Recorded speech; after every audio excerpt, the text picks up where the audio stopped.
Okay, I guess we'll get started. So before I get started on today's content, I wanted to ask, how many of you are really familiar with Git? I forgot to put that in last week. So we didn't cover Git last week. How many of you know how to do anything you need to do in Git? None of you? Never used Git. Okay, then I will cover Git today. We will actually, now we'll do this first. We'll do this and then we'll do Git and then we'll come back. So today I want to talk about how to read a research paper, then we'll do Git, and then we'll talk a little bit about venues. So, okay.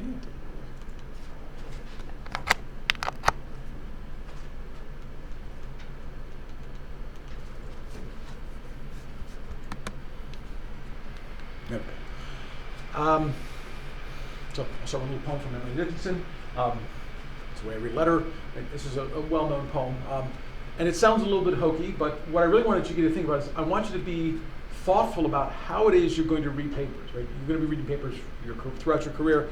This is not like you just say, well, I'm just going to sit down and read a paper. No, and that might be the way you want to do it, but I recommend you actually have a methodical process. If you're going to start reading or going through hundreds of papers and then whittling down that process, you want to make sure you have a pretty good process to find what it is you really should be spending your time on. So you want to find what is your little secret process for you to do your letters. So why do we read? Well, the most important thing in my view for reading is it's really about how you do research, right? If I had to say one thing that I use as a predictor for how well will a particular PhD student do in our program, in my lab, how much they read is the number one predictor. The more they read, the more productive they are as a PhD student, which is sometimes hard. They're like, I don't have time to read. It's like, no, you've got to keep reading. That's what's going to give you new ideas. It's going to help you understand how to write better. So as you do this research, it's going to help you learn to critically think about the quality of research in papers. So part of what we will want to get out of the process, although not today's part of the process, we'll eventually get to how do I critically understand how papers are? Because the more you understand how people critically read papers, the more you will understand how reviewers will read your papers. Because that's what you really have to prepare for. You have to have your papers ready for them. So you want to think about all the things reviewers might ask and then prepare for that. Somebody's going to be thinking about your work. And you also want to understand the difference between what's hot and what's a fad and what's lasting research. That's a little harder. We really won't get too deep into that. But understanding how to critically read will be part of what we talk about today. Another reason to read is to gain perspective. I will read papers outside of my discipline to put my discipline in context. And understanding how people write is another part of the perspective, right? If a paper's got 5,000 citations, I might read it just to figure out what made this paper so important, even though I will never build on it, right? How they wrote it, what did they do, right? Looking at your perspective from an author's point of view can be very important. So and as you read papers, the really key issue is what are the questions to ask and answer in your research field. So the more you read papers, the more you get to understand what were are key research questions. How does the paper answer them? So you can become better at that process of identifying that's an important problem, that's not. That's how you write about the problem so that people get it, and here's how you answer those questions. Because if you can't do that, now so as you read more and more papers, your skills at writing will be getting better, which is really part of what our goal is. But even if you don't write many papers, understanding how to read them is still important.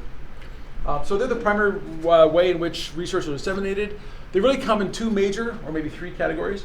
Conference papers, journal papers. The conference papers tend to be a little bit shorter, 6 to 8, depending on the conference you look at. Journal papers, longer, 12, whatever.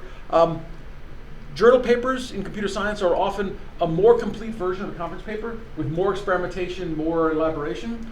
Sometimes it's actually, because they might take a year or two to come out, they might also combine multiple conference papers, like two or three results, combine them together. And there are papers, however, in computer science that don't ever show up in a conference. They are straight to journals. And one of the reasons you do that, and I've done it multiple times in my own lab, is because if a conference only allows me 8 pages, actually, to be honest, I will try the best conference. If I can't explain it well enough in 8 pages, then I have no choice, right? I can't fit it in, so I need 12 pages to explain it well, then I go to a journal and just start there. And then there's one other category of papers which are neither of these. And you will see lots and lots of these, more and more common, are things that are effectively technical reports, or things that are not really published. And the most common thing you will find for those, although they're like MIT Technical Reports and CMU has their own technical report library, Archive, A-R-X-I-V, is the dominant tech report library in the country or the world. It's got thousands of papers, hundreds of papers come out a day, to a point that there are actually now programs called like Archive Sanity Preserver, which you can use to help filter it because there's just too much stuff coming out. But Archive is a place where you do want to keep up, but you also want to remember that things up there have not gone through any review process. And we'll talk a little bit more about that. Peer review is the cornerstone of our process. How do people make sure what's in a paper is right? Well, we hopefully get good reviewers that will give the author's feedback, but will also check it. So when I do conference reviewing, I would say a quarter of the papers have serious technical flaws. They are simply wrong, right? Now, some of those papers will show up in Archive, right? If you find an Archive paper that is more than 3 years old and is not from a super famous artist who's sort of much said, I don't care anymore, I'm not gonna bother, right? So Hinton will do this, Bengio's got a couple of, where they just don't care. Because after 3 years, like if a paper has a couple thousand citations, give it some credence. But if it's been in Archive for 4 years and it has like 2 citations or 5 citations other than the author, something's probably seriously wrong with it, right? Now, that can be a good exercise. Go through it and figure out what is wrong with it. It can be a learning exercise, but be careful about citing really old papers that have shown up in a non-peer review archive, because I can go in there and I can just make up stuff, right? I can say, I have proven P equals NP. I can write down a bunch of formulas. No one ever cites it because my proof is wrong. Well, maybe there's something issue. So there is this other category. It's actually very useful in your career. It's something to discuss, however, with your advisor. Before you push your paper onto Archive, you want to have that conversation with your advisor. Sometimes it is politically and academically expedient to put it on Archive to sort of stake out the territory. This is ours, we have these results. I've had papers where me and somebody else in the field pretty much came up with the same idea at the same time. They got to publish it first, right? Archive makes it so I can put it out there and I've got it there as it's published, right? Somebody else might still publish it in a bigger venue, get more prestige, but at least our stuff is out there. The disadvantage is lots of conferences in computer science are double blind. So you want to check to make sure that the conference doesn't consider the fact that you put it on an Archive as already being out there. Most CS conferences don't, but there are a few still that say, no, once it's on Archive, it's no longer new to us, so we're not going to accept it. You have to understand what it is. So I'm going to recommend a 5-pass process for reading research paper, which is actually some same path process that Kirchhoff recommends, I think from either Illinois or CMU, I forget, but I've been doing this for a long time. So this 5-pass method is the path we'll talk about in this class, right? It's a pretty good process. You might actually have another pass or two here and there, and you might combine them, but I really like to recommend them this way, and we'll talk about them today. And your next reading assignment, or your next homework assignment, we'll be going through it. So in last class, or for the last assignment, you had to go find 25 papers, right? I assume all of you did keyword searches in Google, because that's what we talked about last time, right? So what's wrong with keyword searches? Why isn't that enough? We've already talked about that. Well, I think it's really important to keep aware of the field. And as I mentioned last time, you often don't even know what you don't know. You don't know what terms are being described. Other people might have something that, until Google tells you it's related work, you might not know it. And that might be late for you. But even if it's related, maybe there's other reasons you want to keep, because you don't even know that this technique could be used. Google may not know that it could be used to solve your problem. So if you have a problem reading papers in your field, it is an important way of keeping up. And it can lead to new research ideas you've never had and new research directions. You read this paper, it's like, oh wow, that's interesting. That's actually related to this, and now I could do that, right? That's the other reason to read, is to find new research directions. If you try and compete with your advisor for ideas in the area your advisor reads and you don't, you will lose every time, okay? If you read papers your advisor doesn't, you might actually come to them with ideas they have not already thought of, right? And that might actually be good for you to sort of both gain confidence with your advisor, but it's also just, and eventually that's how you're gonna keep up, right? You can't just follow people, you have to lead. So you wanna do that. So, but if you're gonna consider the hundreds of papers in a big conference, right? 600 or 700 papers a year, and journals have 1,000 to 6,000, or sorry, 100 to 600 papers, right? There's 1,000 to 2,000 papers in your field a year, okay? How are you gonna keep up? You can't try and read in the traditional way people think of reading the papers, all the papers. And for those of you for whom English is not your first language, right, this is going to seem like a very daunting project. But in fact, if English is not your first language, it's more important you develop a good process, because if your reading rate is slower, if you can't actually read an entire paper in an hour, right, but it takes you 4 hours, then you've got to find a way to not read the papers you shouldn't read. And that's a big part of what our process is about how do I whittle this down to make a reading list that you add to frequently, but is not ridiculous. So, the first of these is what we're going to call the browse. If you have to go through hundreds or thousands of papers a year, the browse is their first stage to be efficient. This is super fast triage. Part of what I'm going to ask you to do for your assignment, but also what I think is important, is you want to browse through lots of papers, not just the ones you instantly think are interesting. So you're going to look at read the abstract, scan the figures and captions. And this is a 1 to 2 minute gut check. Is this paper worth my time to go to the next stage? We're going to go, our filter is going to go to the next stage, go to the next stage until I actually spend an hour on the paper. The first 3 stages, if you've done it right, you spent less than 10 minutes on a paper, that's gone through the first 3 stages. Do you set up an agent to do this, or do you like? The agent is me. Okay. So in fact, what I recommend and what your assignment will be is browsing is a technique I use, right, by going through a conference proceedings or the issue of when a new issue of a journal comes out. So I have for all of IEEE journals, you can have them push you a table of contents. They will email you every month. Here is the table of contents, right, and then I can literally just click on them and open them up and look through them. Major conferences, right? We publish proceedings. I will sit down with the proceedings of a conference and I will browse through it. Now, to be honest, the conferences are so big, I don't do complete browsing anymore because it's impossible. I just don't have that much time. But I will take conferences, and most journals have subsections. So if your conference has, here are all the things related to deep learning. That might be a third of my conference. Here's the things related to stereo vision. Here's 20 papers. Here's the things related to, so I go through them by topic, and then I will browse every paper on that topic. And oddly enough, I now normally do this for conferences before I get to the conference. Because almost every conference we have that I take part in, we publish the lists of our papers and the proceedings of the papers 2 weeks ahead of time, at least a week ahead of time, so that people have a chance to look at them. This way, because now I want to maximize my time at the conference. So I will have read, or at least browsed, scanned, and in light reading, the papers that are most interesting to me, so I can go find those authors and talk to them while they're there, as opposed to hoping to read the papers after the conference and figure out what they were. So if I have any questions, I want to be able to go up to their poster and talk to them then. So, and that's what the other reason I'll do the browse is to figure out how to optimize my time at the conference.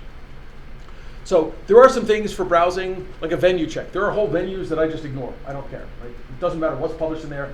I will not browse them. Right? It doesn't mean I won't read papers from there, but I've only found those papers because people cited them or from a search or whatever. Right? I just don't go read conferences whose venue quality is low. As I mentioned last time, there are certain authors, right? In fact, if Hinton publishes it someplace, I might read it no matter where he published it because he's done so many good papers. Maybe there's something to that. Venue check can be very bad. One of my top 3 cited papers is in a horrible venue, but it's got lots of citations. It's got like 380 citations or whatever, right? Lots of people cared about the paper. It just showed up in a really bad venue. Sometimes good papers show up in bad places. So that's a different reason to look at it. So that's the citation check. If the paper's got enough citations, I don't care where it showed up, I'll go read it because somebody must care. So papers in places or by people or stuff that you cite already know are relevant are more likely to be relevant. And this is the other reason, even though I listed this here, I don't browse these because these are ones that have sort of already made it through the browse list. Right? If they showed up in certain authors, right, that I follow, well then you'll get them. So you can see where that, oops, that is not what I wanted to do. So at this stage, I recommend you err on the side of being positive. You want to add it to the read list, even if it's only slightly positive chance that it'll be worthwhile for you because you haven't spent much time on it. So you want to make sure you get through that process. So you want to view browsing to be efficient as a sort of block activity. Okay, I don't recommend a depth-first search. You want to say, I'm going to browse through these 50 papers or 100 papers. And you want to browse every one of them before you spend any significant time on any paper. It is really easy to get sucked in and say, I'm going to read this one right now. But you want to allocate your time. This is my browsing time, then I'll do my reading time later. Once you add it to the reading list, you can come back to it later. And the reason for this is because the whole point of the browse is to cover a lot of material quickly. Every time you slow down by going off and reading a full paper, you may never come back and browse the rest of them, and you may miss something important. So you want to allocate a certain amount of your time and say, this is my process. I will spend half an hour or an hour browsing a week, or at least for a while, and keep up. And it can be hard to resist that temptation. And one of the things you will do in this next assignment is I want you to literally time yourself. Now, after you've done this for long enough, you'll get the timing down, and you don't need to time yourself. It's a waste of time to time yourself, except that this is an exercise. You're trying to get better at it, so you do want to actively time yourself. I recommend, because if you're doing this in the beginning, you might say, I'll just like take a note or two. I guarantee after you've read 50 papers, they're all muddled in your head. So my recommendation is you actually add them to a formal list with a priority score, and you can prioritize after browsing, because in fact you don't know that the next one might be even more important. So don't spend any time sorting or anything while you're doing your browse. Just put them on a list, put a number next to them, you can sort them later. Okay, so one of the important things about browsing is to also make sure you're choosing good venues. We will talk about venue selection and how to choose good places later. But the browsing part of this is important. Any questions on browsing? Okay. Normally when I browse, I take 0 notes. Right? Browsing is, it goes onto my reading list or not. If I take any other notes, it would be putting a score on it, right, so that I can sort them. And I don't even always bother with that. Depends on how many papers I'm browsing. So when I do a journal, because journals come out, there's like 15 papers, right? I just browse every one of them, and I don't bother with it. When I'm doing the conference proceedings, I actually do I have an electronic Emacs file where I put my notes in, and I do put notes in them. Also because I want to know, I have to prioritize not just what papers to read, but what papers to read before the conference, what papers will be what day at the conference. So literally my priority is like, I have this one done by Tuesday, but that one's not until Thursday, so I have another day or two to read, catch up. Okay, so browsing is pretty straightforward, but it's an important activity, and it's the only way to get through lots and lots of papers. The other problem I've seen with many students, the other reason I'm going to ask you to time yourself, is lots of people become too quickly dismissive. As I said, you want to err on the side of being positive. People look at it and they like read the title in the abstract and they say, this is completely irrelevant. They spent like 40 seconds on it or 30 seconds on it and they're done. Okay, I recommend you go just a little bit deeper because you might be surprised, despite the fact that the abstract is supposed to summarize what's in it. You might see something when you scan through the figures and the captions and the conclusions that actually catches your interest. It's worth spending. So my recommendation is you spend at least a minute, but not more than 3. Right? Because if you're not spending at least a minute, you're not giving the paper much of a chance. And it's surprising sometimes, there are people who like to have really clever titles, right? And there are people that like to write in a style which is, I want to surprise you at the end, right? So the abstract does not give away all the answers. They want to save a surprise for the conclusion. Now, I don't actually understand those people, but I see them all the time. So you can't just say the abstract doesn't show me what I need to know. Scan through it and see what will go on.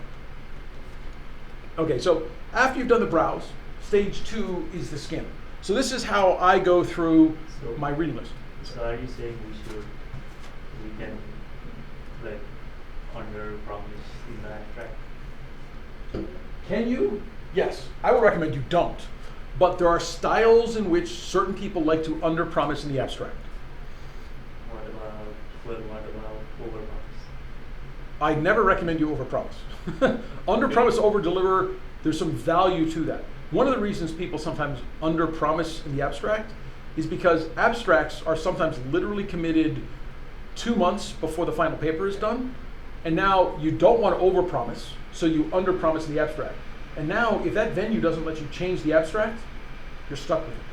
The paper comes out, now that your paper actually gets much farther than the abstract said you were, but you don't. So I would take a conservative approach. Now, many conferences allow you, most CS conferences today, if you do that abstract, you will be able to change it. But some of them, because they print out nice fancy booklets and whatever, they have a pre-press requirement, right, that's much earlier. In fact, there are conferences in CS where your final paper is due at the conference. Literally, you show up and you say, here's my paper, right? Some of them will let you have your final paper is due 2 or 3 weeks afterwards, so you can get feedback at the conference and fix it, right? So you might have a preliminary version, have the conference, and then publish the paper 2 or 3 weeks later, so that it's up to date. So there's a whole range of things in CS, so you have to be very careful where they are. Although some of that you can know what the conference is, but others just stylistic. There are people, and in my PhD, I was trained by two very different people, or three different people, but two of them were very different. One was, tell me everything up front, so if I read the abstract, I know everything. The other is, no, we're science. We don't actually draw conclusions to the abstract. The abstract says, what's the paper about? Not what is the conclusion. The conclusion is what the conclusion section is for, right? And that's the way he was taught to write. That's the way he tried to teach me to write. I eventually rebelled. My conclusion shows up in the abstract. But we'll come back to style of writing later. So now the skim. So the skim is, now I'm actually going to sort of go through the paper and spend a little bit more time. So skims to me are between 5 and 10 minutes per paper. And the goal is to figure out, in this thing, you're going to assume everything the author says is true. There is no questioning the author. There is no, this is right or wrong. This is, whatever the author says is right. You want to go through this, and we'll talk a little bit more in the next slide, a couple of things, right? But you're going to come up with a couple of sentences, and at this point I would be taking notes. What's the paper addressed? What's new about the solution? How significant is experimentation theory? And why is it relevant to me, to you, that you skimmed too lightly, right? So if you can't answer these questions, then you definitely skimmed too lightly. You should be able to answer all 4 of these questions. I'll actually have 6 on the next slide. But and if you have too many ideas to express in 5 or 6 or 4 to 6 sentences, you may have gone too deep. And part of this is the practice level is to practice what's the right amount of time. Do I spend 5 minutes or 10 minutes? That depends a lot on how fast you read, right? I can skim a paper in 2 minutes that my students might spend 10 on because I have a lot more context, right? You got to figure out where you're at. But you don't, if you end up with taking too many notes, then you've gone too deep. If you don't have enough notes or enough, can't answer these questions, right? So the top 6 questions that I think you should be able to answer, which I'll call the 6 C's, are the category. What type of paper is this? Is this a theoretical paper? Is it an experimental paper? Is it something that other people will build on? Is it about a data set? You should have a high category, which is really easy to figure out. What's the context? What other papers in the field is it related to? And how is it related to your work? If you can't answer how it's related to your work, you definitely skimmed too shallow, because you didn't get how is it going to relate to you. What are its main contributions? So this is, in fact, we often have to have, like, here are the main contributions of the paper. When we talk about writing, my recommendation is you'll make this really simple. There'll be a section that says, our main contributions are. You no doubt in your mind. But some papers make that a little harder. You have to dig for it. Is it credible? So this is, I said you trust the author, you can still be trying to decide, well, how credible is what they said, right? If your experiments are junk, then you're going to believe them, but you're also going to say, who cares, right? Their experiments were too shallow to show me anything. Who cares? This is actually probably the most important part of the scan test, is like the who cares test. Assuming everything is true, will anyone care? Will it change anything? Why do you care? If you don't care, even if this paper could be fundamental and change computer science, if you don't care, maybe that's it. That's it. You're done with this paper. Because your goal after the scan is to answer one of the important questions, which was not on my previous slides, but how much time and effort will it cost you to read this carefully? Right? And part of the who cares is, if it's going to take me 8 hours to really understand this paper, and it's not worth much, then why am I going to invest 8 hours? On the other hand, if it's going to take me an hour, and I think I could build on this, then I'm going to do it, right? That's a time management question you're going to have to go through. So you have to figure these two are not about the paper, they're about your handling of the paper. Do I care? Who else cares? And how much is it going to cost me to do this? So the paper's full with lots of math that you've never seen before. Then you know you're going to spend hours trying to dig through that, right?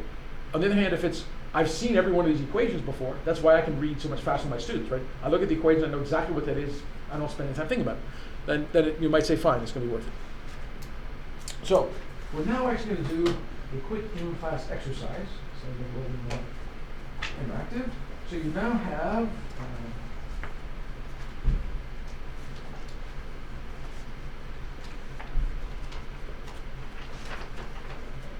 over. Are they all unique, or are they? There are 3. So in your pile there are 3 papers. Okay, I would like you to browse these 3 papers. Assume somehow they made it through your scan, or your advisor said, here, please go through these. I would like you to browse these 3 papers, and then we're going to discuss them very quickly.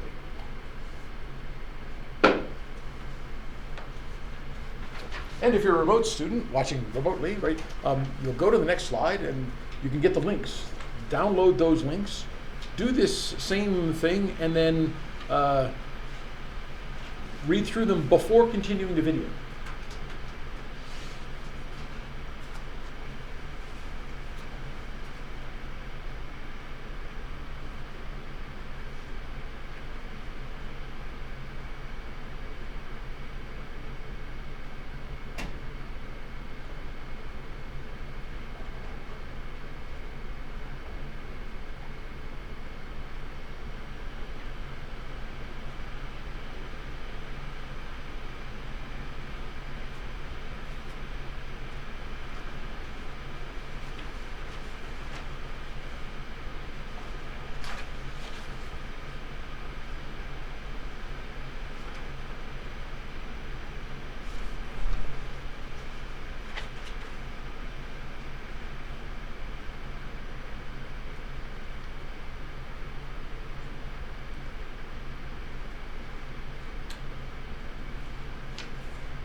Okay, time's up. Which of these papers would you read and why? Or would you add to your list? This was the browse, not the scan, right? This was, so you're just answering, is this paper worth my time? The first one is, The first one? yeah, I thought this was scanning. So how many of you were scanning that browsing? How many made it through all three papers? Okay. Okay, then we'll go on to the scan level. You can continue scanning the papers as though they were already through the browse, because I think it might have actually said. But I really wanted you to choose one of the three and scan it, because otherwise it would take too long. We're going to spend 10 minutes for each of three papers. So if not, do a quick browse, pick one, and then scan that.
Yep. So, scan is like 5 or so minutes, so that's why I will give you another minute. Is everyone done? Good enough, ready to discuss?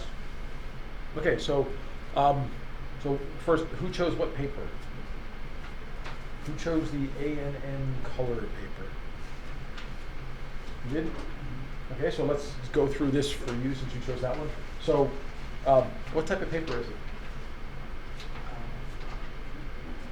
Okay, so maybe you don't have good category. So I would say it's an applications paper, right? It is, right? It's to say we're going to apply this basic theory to solve this problem.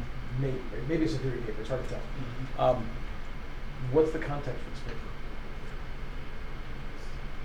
What's it related to?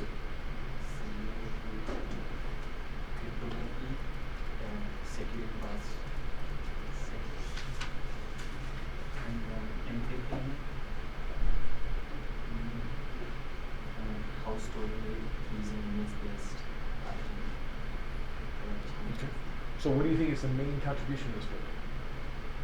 I think it involved this RGB color in encryption and separating the encryption into these individual images. So I think that's a new kind of new encryption. Okay. Do you think it's credible? Okay. Do you care? I mean, is this a paper you would put on your to keep reading this? I mean, obviously this may not be the area you're in, but It would be interesting. okay. How long will it take you to carefully read this paper and analyze it? Around 1 hour. Okay. More or less. So you can look at it and say it's going to cost you an hour. So did anyone else scan this one, or sorry, browse this one and decide not to do it? Why did you not do this one? I eliminated it because it was kind of, to me, it seemed like kind of a silly idea of incorporating cryptography over an RGB channel. It wasn't really something that had a high degree of interest, and it could easily be accomplished with different means. Is there any other? It's not applicable at all. Not applicable. Okay, well, yeah, that's a slightly different than, so let me tell you a little bit about, so I we didn't won't. think it was useful either, but I mean, it wasn't. Right, yeah, so we'll It not might be incredibly useful. I'm using it correctly It right sounded now. like a steganography. It does sound like similar. It sounds a little bit like some sort of steganography, but it's like, so this paper, by the way, has 0 citations. It's from like 2012 or something like that. So this paper, so this showed up in a journal that's a really bad journal, right? I intentionally went and chose it, right? As an example of like part of why you have to look at the quality of the venue, right? So is it credible? To me, it's like, well, the whole idea of arguing that putting something in an RGB channel has anything to do with cryptography. It's like, it's a storage channel, right? I can store things wherever I want. RGB just happens to be 3 buffers of an image, okay? But in terms of its credibility, right, it doesn't compare against anything, right? There's like here's how much it costs compared to, so in your scan, There was a comparison to text, not necessarily to any other technology, but they did compare converting to text versus converting to image, and they proved that the image was faster than converting it to text. But well, yeah, so it doesn't compare anything else like any other papers.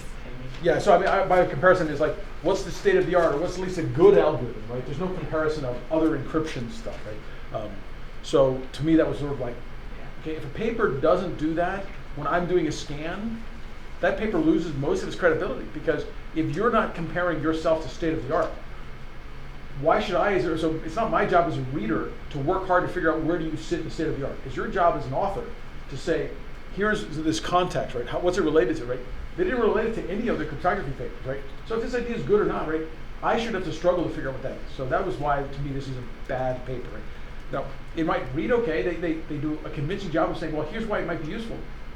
But from a science point of view, the fact that it's not related to other things, not comparing against other things, that to you is a clue when you're doing your scan. This might not be a good thing, because they didn't compare with what I should know about state of the art. You all should know at least some basic cryptography. So it's like, how can this not talk about what that is, right? I couldn't even figure out if it really was cryptography, because they don't seem to mention proper cryptography protocols, right? And ANN is not necessarily going to provide me something that is cryptographically strong. I didn't even discuss that in the paper. In the scan, they said we didn't find it, right? So I did not read this paper, I scanned. So how about the System security using three-dimensional password. Anyone choose this one? No. Why not? I can barely read it. I can read it. I mean, it's an international journal. The figures look terrible. It doesn't tell me how they did any of the work. There's like no detail about any of the experimentation really at all. It's just not enough detail. Yep. So at the browse level, this would be, so this is also, so the fact that it's an international journal isn't always bad. Always, but commonly is. Commonly is, yeah. So most journals that have the word international in their title is actually a clue this may not be a good journal. In fact, if I'd gone farther and showed you the links for that one, right, you might have like, here's how the journal publishes their paper. So the first one, like some press, the name of the journal, some journal number, whatever. That's a pretty standard way of the way journals will publish stuff, right? The second one, this is actually the URL the journal publishes, which is like the name of something, journal, right? Archive, file view, whatever. It's like, it's not even a very good structure to what their naming convention is, which is itself a little bit. But almost any journal that has the word international in its title, we'll talk about how to check the quality of things in just a little bit, but not very good. So I figured it was also so short, you look at this and say like, there's nothing here, right? The part that I found the most funny is just like three-dimensional passwords, and they're drawing on images. Where's the 3D? Okay. Intrusion detection paper. So most of you chose that one. So scan. Let's go back to our scan questions. So what category you guys may not know? What category of paper is this? It's an applications paper, right? So it's pretty much straightforward. Go apply something. So what other papers is it related to? Anything concerning intrusion detection, deep neural networks, and in-vehicle network security. So they have the three categories of things, pretty broad, that they're related to. And what they're related to, often, and I forgot to mention that. So, like, one of the things when I'm scanning, I will often look at the list of cited papers, right? If that list doesn't include things, by the time I've gotten to this, I've already like looked through the papers. I've created what it is like. I generally know for when I'm scanning, right, something about the field. So if it's hitting some of the important papers, then they have a clue. But like that A and N R, right, it doesn't even cite the relevant papers, right? So it's not putting itself in context. So you go through that. So it does a pretty good job. What are its main contributions? So this one's a little trickier. This is a hard paper to scan. I intentionally chose one to be a little harder. It looks like they applied intrusion detection to an in-vehicle network, and they said that they used an unsupervised deep learning network to use pre-training, which is different than a lot of other people do for those kind of networks. They also say how they train it, which is nice, because that's one of the huge problems with machine learning papers. They don't say how to do it. So what was the main, so you sort of gave a high-level summary. What is the real core contribution of this compared to prior work? They're applying something that a lot of our work is done to vehicle networks. I would say their primary thing is we've taken stuff we've applied in other areas, we're applying to vehicle networks, but they also talk about what makes vehicle networks different, right? So one of the reasons like they do unsupervised is because it's very complicated, but there's actually another reason, which is most vehicle networks have no intrusions at all. So it's really easy to get clean data, right? Yeah. So it's hard to get the dirty stuff, but so if we do unsupervised, it's not even quite unsupervised, although they could use a phrase. I would say it's more semi-supervised. These are all, nothing happens, right? It's a normal car, right? There's no intrusion, so you just follow it. Credibility, do they appear to have any credibility? Yeah, I think they have a good related section, right? A section, related work section. Right, so that's actually a clue that there's some credibility. If they do a fair and honest, we'll come back to that, right? If when you look at how they handle related work, if they do that in a fair and honest way and they have good coverage, then they instantly gain some credibility. They at least know what's going on. If they don't, they lose credibility. Okay. Now, there's some other things that might have given this one credibility we may or may not know. I thought I actually removed the title, but I did not. You can see just the bottom of the title of the journal it was in. This journal is actually a journal called PLOS. PLOS 1, so which is a pretty high quality journal, and so that just showing up in the journal, you start with some level of credibility because you're in a good venue. Good venues instantly give you some level of credibility, but I was trying not to use that to let you use that. Anything else you think made this one credible? They had enough, as you mentioned, they had enough in there to credibly repeat the experiment. Yes. So experiment. We'll talk a little bit more about that. So their experiments are at least described in sufficient detail that one hopes you could reproduce them. Right? It's maybe not exactly, but there's enough detail that it's not hopeless to get there. And in fact, they had relatively thorough experiments that they get into things in terms of their analysis. They compare against, although I'm not sure they compared against the absolute state of the art. They at least compared against decent things, right? So that gives them some credibility. Given it's valid, will anyone care? Yes. Right. Vehicle networks are an issue. People are looking at this. The ability to train stuff without as much pre-training data could make it. Why do you care? That's a personal question. Right? One of you is interested in vehicle networks, right? Vehicle networks? No, aren't you doing vehicle networks? Me? No. Just system security. Just system security. Okay, so somebody in the cloud. Well, it must be one of the Masters. I know one master. Okay, so yeah, there's somebody who's in vehicle security. How long would it take you to read this paper in detail? Do you expect me to be able to prove the math, or do I just need to understand it? No. So proving the math is way beyond reading detail. To understand it. 30 to 45 minutes. So would it be worth it if this was browsing? No, it may not be your area, so that makes it harder. But This is my area, Oh, it is sort your of area. tangentially related. I would like to read it just to see how they approach the deep neural network for intrusion detection, because that could be applied to other areas, not just in vehicle network security. right, so that's actually good reason. So when you see a paper that's got a tool that you could use in your own problem, this is part of why we browse and why we do things right. Like, wow, they did that over there. Yeah, that's not the problem I want to apply it to, but I can see applying it in my domain and might learn something. A lot of good science happens because we take science that was done in some other related field and we import it, right? Every now and then people have truly new things, but most stuff is not truly new. It's imported, it's new to me, right? It's new to my subfield. And if you can find a good thing in another field that you can apply in yours, then you might have a really good paper because no one in your space has ever looked at it that way. Well, that's like why we have so many machine learning papers that we're applying to all. We're applying to all kinds of stuff, yeah. Okay, so that was the scan pass. So that pass is pretty quick. I said 5 minutes is generally the most. I would 5 to 10 minutes, depending on how quickly you can do stuff. Also depends on the length of the paper. Obviously, a 4-page paper is scanned faster than 15. So the next pass, I would generally say is around an hour. Might be 2, might be 45 minutes. But that's really the question we ask for the scans. How long will it take me to read and really understand this paper? Again, in doing this, right, we're going to read carefully, but we're going to ignore lots of details. We don't go through how a proof works. We don't actually analyze the statistics they talk about. We don't go into tremendous amount of detail. We want to be able to say, I have a good understanding of what this paper does and why it is important. But it's also a critical pass. We're going to go through this. We're going to note, at this point, by the way, you would be taking notes for a paper. You're going to note the assumptions and you're going to question them. It is no longer believe the author. Now it's time to doubt the author, to question them. So we're going to go in and we're going to analyze their experiments and their conclusions, right? Are those conclusions verifiable, right? We're going to analyze the figures and diagrams and illustrations, right? Are they properly labeled? Are there error bars? Are there things in there that I really understand what they're doing, or is it like sloppy? This is going to affect how much we're going to work things. If there are, you might mark relevant unread references. They refer to these people and they're building on their tool and I don't know what that is. Do not, during this critical read, go read it. Right? Again, it's not a depth first process. You don't like hit a, right? So if they say something comes from a paper, at this point you believe it comes from the paper and it's correct that it came from that paper and you build on it, right? You're going to question what this paper says, not what the prior work says. Prior work is another level of assumptions. So after you've done this, you should be able to summarize the key thrusts and point out likely weaknesses in the assumptions, methodology, and/or experiments. So this is literally from you doing a review. This is the first normal stage. Right?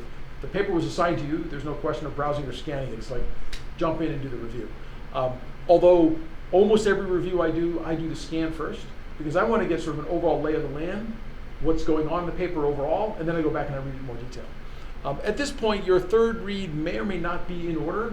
It's actually fine to sort of read the intro, skip to the experiments, then go back and read through the methodology, so you can, and then maybe read the experiments again. We'll talk about some different things. But so the reason we're reading a paper critically is we want to really understand the problem and the proposed solutions. We want to understand the problem and its assumptions, because the difference between subproblems is often what is assumed. If I assume noise is Gaussian, I might get a very different approach than if I assume the noise is Poisson. Even though both are assumptions, right? One may or may not be better modeled in the real world, but the math and the experiments that follow after that are very different. So you got to really understand what is the problem. And oddly enough, some papers make you struggle for that. They're not very clear. Their assumptions are implicit. We'll come back to that more in the next things. Right? We want to understand the competing design approaches. It's up to them to tell me, right? Oh, it's related to this. Here's how it competes. If they don't, then the paper, from a review point of view, has some problems. We want to understand their evaluation methodology and how they compare to the state of the art. And if their methodology is flawed or their comparison to the state of the art is flawed, at a certain point you might say, okay, this is not worth following because what they did doesn't actually show what they claim. Right? We've said if the paper does this, it's great. But does it actually do that? It's up to them to convince you should go through this. Okay, and this is a time when, as I said, we're not going to assume the paper is correct. And this becomes true even if the paper is published in a prestigious peer-reviewed place. Just because it got published doesn't mean it's correct, let alone all the experiments were good. Right? I would say 1 in 50 or 100 papers at a major conference has a fundamental flaw that was not detected during the review process. So not a lot, 1%, but hey, it's still out there. And some places it's correct, but only in a narrow sense, based on some assumptions that may or may not be valid or meaningful. So you want to be careful. But there's another reason to question it, even if it is correct. Why do you think I want you to question what's in the paper, assuming it might not be correct? What's the advantage of doing that, even if it is correct? Forces you to think critically about the problem. So it helps you to think critically about the problem, which is good because you have to learn to think critically about your problem too. So it's a practice. So if you think there is some flaw, and then later on you work through to see, oh, now I see it, you actually learn something about that subspace of the math or the subspace of the experimental stuff you're working on. So the fact that you think there could be a problem and you dig through it is actually really good for your own reasoning, which is the other value you get for it. So critical read may require you backtrack, fact check within the paper, jump around to evaluate the claims and items related to the paper. As I said, at this point, you're going to presume, so if the odds that a paper is wrong is 1%, the odds that a paper that was cited by them is also 1%, but maybe even less so, because then you can start looking at how well cited is the paper, what's going on. So you can check that. But for now, don't worry about digging through that. When I say backtracking, it's within the paper.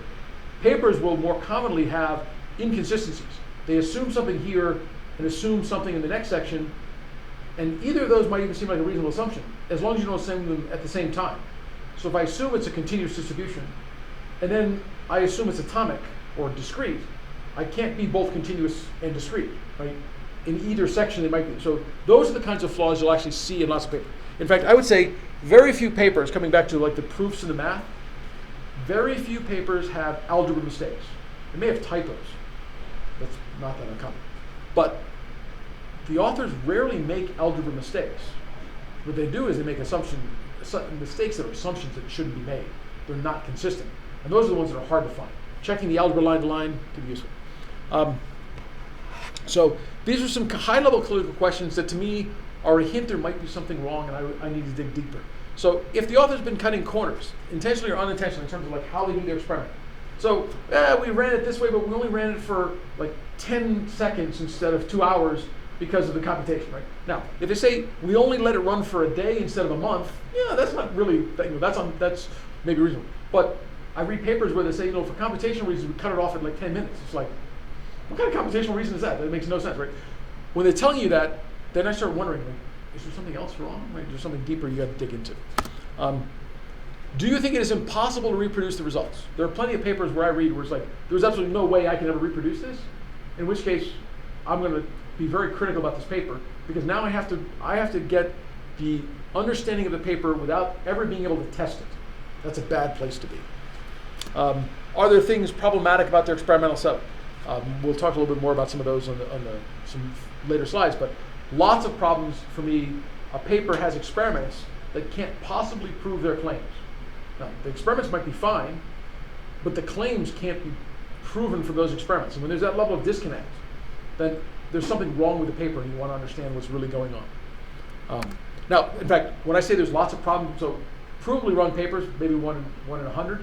Papers where there's a disconnect between the experiments and the claims, probably like 10, 15%. There's lots of them where they claim something very significant, they overclaim, given what their experiments allowed them to prove. And that's a very difficult thing. Are there weird confounding factors? In our fields, there are lots of confounding factors. If I work with humans, right, human subject experiments are just plagued with all kinds of problems because my sample size has all of these difficulties, collecting the right people, getting them at the right time. When I'm dealing with computers, I can have all kinds of confounding factors because did I actually control how did I control the environment? Is that a representative environment, right? Is the network traffic, right? So if I'm doing something on AWS, well, if they don't tell you what time of the day it was for AWS, that actually has a big effect. Because if I do it in the Pacific coast at the midday of Pacific time zone, those computers are much more heavily loaded and there's actually much more swapping going on between processes that I don't see. Or if I do it in the Pacific at 4 a.m., there's much less demand on the machines and I get a more efficient thing. So there's literally cache effects, all these terrible things that you don't even see. That can be confounding factors, right? If the effects are large enough, they may not be important, but there are times when you have to understand what's going on, and they don't talk about it. Is that true even when you have like what do they call it? Dedicated instance? Yeah. Yeah, still true. That's nice. So less of an issue for a dedicated. So a dedicated instance means you have this machine, but Yeah. what you don't get to see is what's happening to, for example, the data store, which is not your dedicated machine, right? Right. So when you're hitting the data store, if thousands of other people are hitting it, more of an impact than if no one's in it. If your network traffic, right, gets congested because of network traffic. So your pure CPU stuff, if you live entirely within your machine, yes, now you don't have caching effects. They're all yours, right? But you still get disk effects and network effects. And that's the question of what are the confounding factors and what do they try and do to control for them? Or, in fact, sometimes you can't control for them. So what you do is you randomize across them. We'll talk a lot more about design later. So it's like, okay, I did it in 3 different time zones. If I ran the experiment exactly once, you can't randomize or control for the confounding factors. If I ran it 10 times in different days, I get more things. Another classic one is the benchmark that they're going to compare against. Is it realistic or artificial? It is not uncommon for papers to say, here is the state of the art, and I've compared against it. And actually, it was the state of the art 3 years ago, but it no longer is. Or they just make up a benchmark. And this is the artificial benchmarks are actually most common in papers for which it's a new problem. We'll talk about those types of papers later. No one's ever solved this problem, so I have to make up a benchmark because I'm the first one to solve it. Well, I can make up one that's actually a pretty good estimate, or I can make up one that's just like, yes, it's a benchmark, but it's really lame. We call them straw men, right? You just make one up. So, and when I see that, I want to dig a little bit deeper. Are they comparing apples and oranges, right? So I'm making some claim about how much more efficient my algorithm is in terms of the way the data structures work, and then I measure CPU wall clock time, right? There's a ton of other things, I/O, there's a whole bunch of things that are not in there. So am I comparing these? Or am I comparing one system as published in a paper where they have timing from a computer that's not the same as my timing, right? They ran it on a Pentium 4. I used an i7. Oh, look, I'm much faster, right? Those are just completely irrational things. Now, no one will tell you they did that. What they will tell you is, we're comparing against this table from that paper. And then you have to figure out what's in that paper. So there's a trick there to figure out what's going on. Are there methodological misunderstandings? Do they do things in the paper that are inconsistent with their own methodology? So we assume things are uniform random, and then we model it with the Gaussian, right? That's a methodological misunderstanding. You can't do those both at the same time. Not quite as bad as assumptions, but if they assume something is one thing and then model it mathematically with another, you have to understand what's going on. Do the numbers actually add up? Every now and then, this is mostly related to quantitative experiments, but sometimes you'll see they'll start the paper. We did this experiment with 500 samples. And then by the time you get to the experiments, there's like 120 things here, right? And of course they had these qualifications. So 500 people went in, but only 120 ended up in the experiments, right? To me, anytime somebody does that, they're trying to mislead the audience. And if they're trying to mislead me, then maybe I should dig a little deeper. Maybe there's some other things they're trying to cover up, right? So, they were honest in the fact that they got there, but sometimes they won't tell you there are 120 episodes. You go through the table, it's like, well, there's 30 in this group, so 35 in this group, and 25 in that group. It's like, where'd the 500 people go? There's only, so you have to dig through it. Are the generalizations valid? We'll come back to that. And then are the claims modest enough? These two, to me, sort of go together. lots of papers overclaim. The more they overclaim, the more I don't trust them. Right? The more modest they are about what they're saying, it's like, okay, if that's all they're claiming, that's probably true, and I can trust them. They're not overclaiming. Otherwise, you have to dig through it. So you want to ask questions about the credentials and reputation of the author and the place of publication. This is sort of high-level questioning, right, what's going on. I question people I don't know more often than people I've read their work and I trust their work. Right? There are people who, because they're senior and because they've done really good work before, if they make a bold statement, I'm going to question my thinking, not theirs, more than somebody I've never heard of who says something to me that's like, sorry, that just can't be right, right? How much am I going to dig into my own self-beliefs? So you can think a little bit about that. Another important question is, what's the writer's purpose and the audience for whom the author is addressing? So when I'm reading a paper, when you're reading a paper critically, it's actually very different. If it's a magazine article, you don't hold them to the same standard or the same goals as a technical research paper. Right? So critically, you have to think about what's the audience they're aiming for and what am I trying to say. If they're a little bit off in addressing a broad audience, you can cut them some slack because they're trying to get it so that the average person gets it. They don't want to get the technical nuances or they can't fit in the paper. So it's very different than if they're trying to address a very technical group, and then they abuse the terminology or they get something wrong. So you want to go through that. Ask questions as you're reading. So it's an easy way to do this, right? So I don't read in paper. I'm an electronics guy. I hate paper versions. But highlight as you're reading. So this is, this is a practice part for you. As you're going through your critical reads, spend some time to make notes in the margin of the paper. It takes a little bit of time, but you'd be surprised by the time you get done, you've put them. So if you're online, highlight them and do whatever. On paper, highlight them and put some whatever. But write the annotations in the margins when you're done. Right? If the second you have a doubt, make a notation about it. Because you'll be surprised, after you collect enough of these, you're starting to see a pattern. There's a secondary reason that comes in. So if you make a note of what troubles you go through these papers, and you start becoming very attuned to, gee, that error that I had went away later, but I should have never had it in the first place. It's a writing problem because you got stuck on this, and then later in section 4 they fixed it, right? There's some ways of fixing that when you get to writing, but you become more attuned to it, and you may become more attuned to it your own writing instead of, oh, I'll get to that later. Be on the lookout for assumptions will be faulty. We'll talk more about that, right? So so if you're reading an article on computer-aided online education, and a writer favors online education because it avoids subjecting students to violence in schools, right? There's an unstated and in fact generally untrue assumption that schools are violent places, right? So when you're going through this level, you're questioning not just stated assumptions, but actually lots of unstated assumptions underlying their work. So if I'm looking at something and I'm assuming that access to main memory is 1,000 times slower than access to a local variable, right? Well, there's this thing called a cache. Yes, main memory is, but that assumes everything I do is a cache miss, right? So again, there can be all kinds of implicit assumptions that they build into their writing that you want to start looking for. So notice how the user uses the language. Do they write with positive terms or negatives? Connotations, looking at the values that the writer holds, right?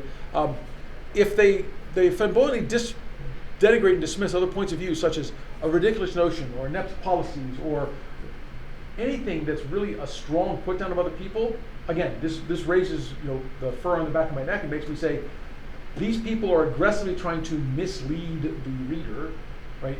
And it's possible they're laughable inept policies, but there are very few that are that bad, right? And so they're trying to convey something ascientific, right? Their personal opinions by the flavor of the language.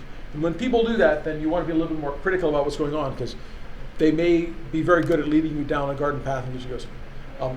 Related to that would be sweeping generalizations of bias and prejudice.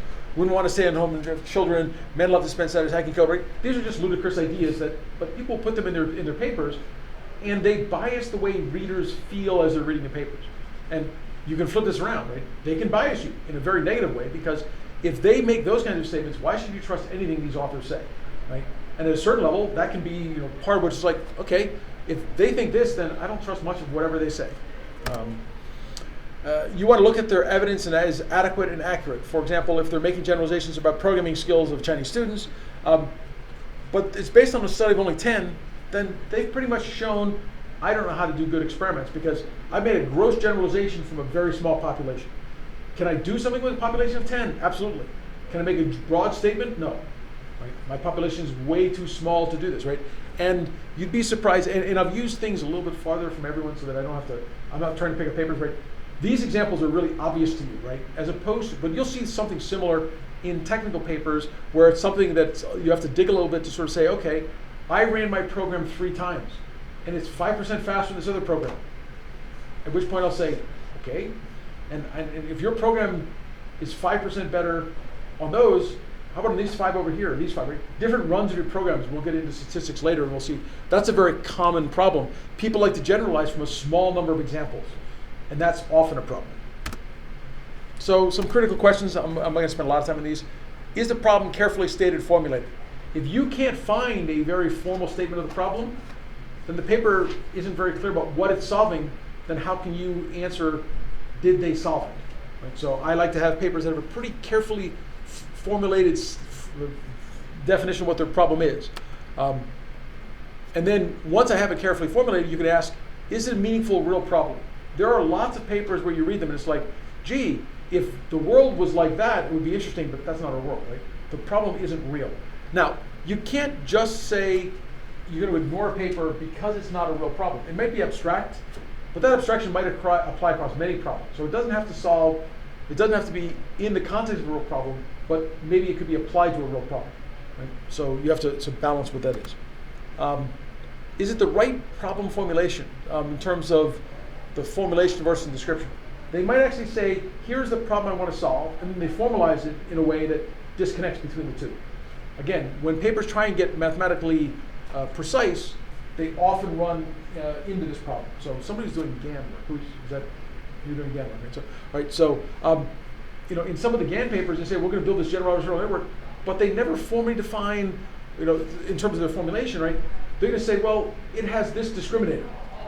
Okay, it's a discriminator, but if they don't define formally what the inputs are in the training on it, you get something which is like a fuzzy mess of exactly what is the problem. Even though the underlying problem, what they wanted to do, might have been sort of clearly defined formally, it's not connected to the actual original problem. Right? And it's easy to get things that in the machine learning space where what we say the problem is and what the problem turns out to be are actually different. What's novel about the problem formulation? We'll come back when we start talking about writing, right? But there are papers that are solving a well-known problem better than other people have, and there are other papers that are saying, here's a novel formulation. Well, it might have been novel to say, I'm going to store my encrypted data as RGB channels in an image, right? But is that actually, right, meaningful, right? What well-known problems are related to this, right? Encryption is about encryption. It's not about how I store them, right? And so even though the paper said it's about text versus binary in the way they store, text versus RGB, what it probably was in their speed difference is if I do I/O as a binary blob, it's faster than if I do it as an ASCII blob. Okay, that's already well known. There's a whole bunch of problems that are related to that in terms of how I do I/O. How's it related to your problem? Are there simple solutions the authors do not seem to have considered? This to me is another classic problem, and this one can be useful for your own insights.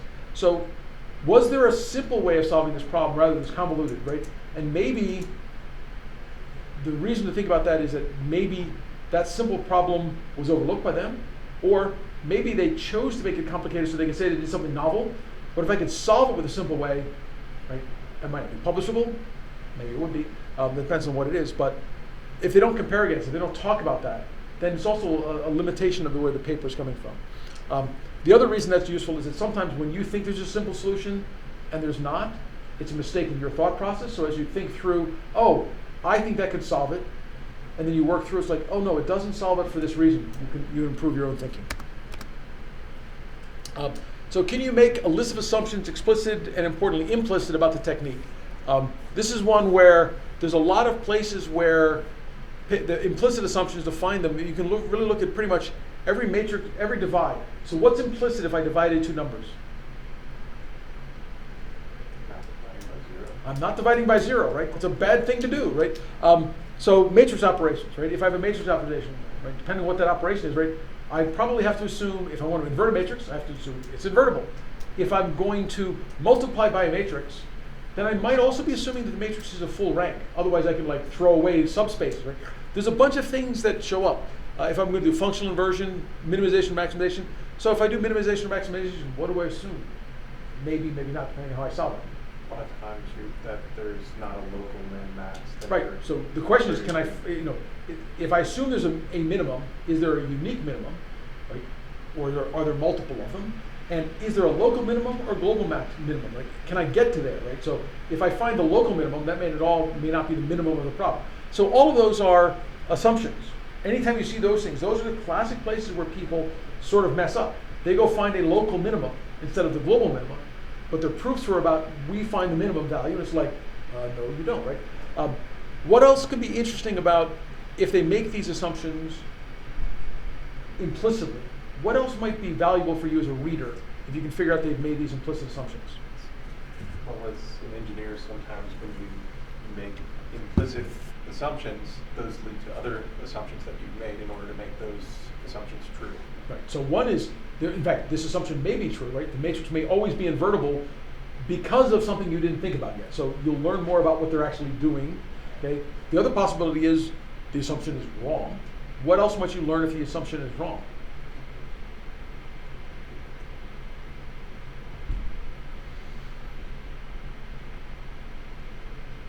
What the assumptions?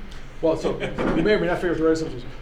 But let's say you have this published paper, and they made these two assumptions, and those assumptions, in your mind, are wrong. What else might happen? Changes the conclusions. So, yeah, mess up the paper. Well, what might you do? Rewrite the paper with the right assumptions. Right, so you might publish a new paper, which is, oh look, that paper said these things, which is wrong. We fix those things, we apply this, now we get a better solution, right? When you can find flaws in existing papers, and this is the kind of thing, like paper doesn't get published with weak or bad assumptions, right?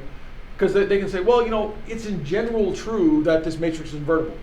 Well, if the matrix is not invertible 5% of the time, you might still get another paper out of, we do this, we make it well conditioned, we do this, we get some approximation. So even if the assumption is true most of the time, if there's enough interest in those other times, you can get a new paper out of it, which is another useful thing. What are limitations to solution, including limitations other than might have noticed or clearly admitted, right? So if the solution is fine as long as everything fits into RAM, right? Because of the way the computations work, right? Then what you've really figured out is there's a limitation to the solution, which is how big a problem can they solve, right? And oddly enough, I've seen plenty of papers where they assume we're going to scale this up to really big problems. They only test it on small ones, and you realize it'll never scale up because of that, right? So it limits where the paper can go. And then is the logic of the paper clear, justifiable, given the assumptions, or is there a flaw in the reasoning?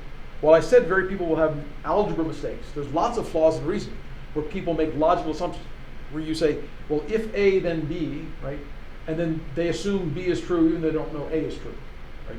Or inversely, since B is true, they presume A is true, right? But if A, then B does not mean anything about the truth of A. If B is true, A may still be false because there may be other ways, right? So you have to understand where the reason is going. They don't write it in nice simple formulas like that, but you can fix them. Do all the pieces of the work fit together logically? Do they sort of have theorems supported, proofs given, cited, right? At this point, I'm not really saying are their proofs correct. There is a place in critical reading for papers that have theorems. There's a point to check their theorems, though normally that's during the review process, not during after they're published. So if they cited a theorem, this one becomes interesting because sometimes they'll cite a theorem, and I've seen this more and more today, where people cite stuff in archive as a proof. It's like, I'm sorry, that proof is not proven, right? That's an archive proof. The other is they'll cite something, but they won't quite use the theorem correctly. That's the biggest problem I actually see is like, you go read the original citation, and it's not what they said it was, right? They misunderstood, and now they say, well, because of that, we can apply this. So has the right theorem been proven, or did they get the wrong theorem for what they wanted? If the authors present data, did they gather the right data to substantiate their arguments? They appear to gather it the correct manner. So this is a big problem in computer science papers where we don't collect the right data to match our claims. They did something, they collected data, intrusion detection. I can collect a whole bunch of stuff, but if I was measuring it and there wasn't an attack, then it's not a measure of an attack. If I measured it on a Sunday, it may not actually be relevant to normal traffic, right? So it depends on when you're measuring. There's a whole bunch of things that can go in the way in which I collect data. And then, do they have enough data to make a statistically sound decision? Coming back to like the size of data sets are very important. Very few papers, to sad dismay, I would say maybe 1 in 10 papers in a computer science conference or journal will actually have enough data to draw a statistical conclusion. Actually, I should take that back. I'd say 10% understand and use the data to draw a statistical conclusion. Lots of them have enough data, but don't use it in a way that lets them draw a conclusion. And we'll come back to statistics later in the semester, so we'll get into a lot of that. And we don't really do, within computer science, we don't really do like a power studies and these kind of things traditionally, do we? No. That's No, power studies- more psychological behavioral science. So power studies are important psychological because there's such a variation as what's going on. So Right. most things in computer science, we actually have enough regularity in our world, but more importantly, enough volume of data. We rarely have to worry too much about the power. Right. But the question is, do we actually design the experiment and run the experiment in such a way to collect random variations? We're not pre-selecting certain types of data to. Right. Well, and the most common thing is like people report on 1 run or 2 runs, right? So the answer to that is the power is nothing. Like you really can't draw much of a conclusion because you haven't even measured enough background to get to the point, right? And oddly enough, almost anybody who gets to the point of measuring statistics instantly gets the power they want because it's not hard once you set it up. It's just no. Here's you see my average sample size performance is has better to than be this, this, right? Yeah. So did they interpret their data in a reasonable manner? Would other data be more compelling? Again, this is coming back to how do I make the paper, how do I understand what the data in the paper is, and are they using it well? Would other data be more compelling? So if they ran an experiment, and you're like, well, why did they use that data? They should have used this data. So why do you think that's important when you're critically reading a paper if you think they should have used something else?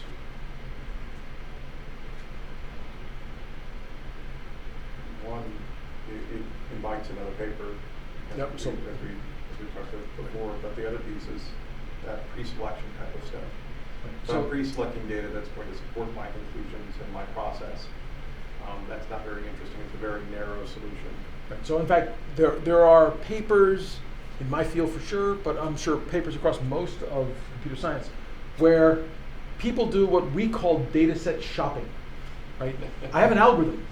I will find a data set for which my algorithm is better than that algorithm. It may not be true for other data sets, but there is one data set for which it is true. Right? And so when people choose weird data and or they represent it in a weird way, you sort of like, why did they do that? And it's like, this would have been the natural data to use. So if they didn't, then you have to question yourself. Did they do it on that data and then choose not to report it because they don't beat the state of the art of that data? And there are plenty of papers that show up that way.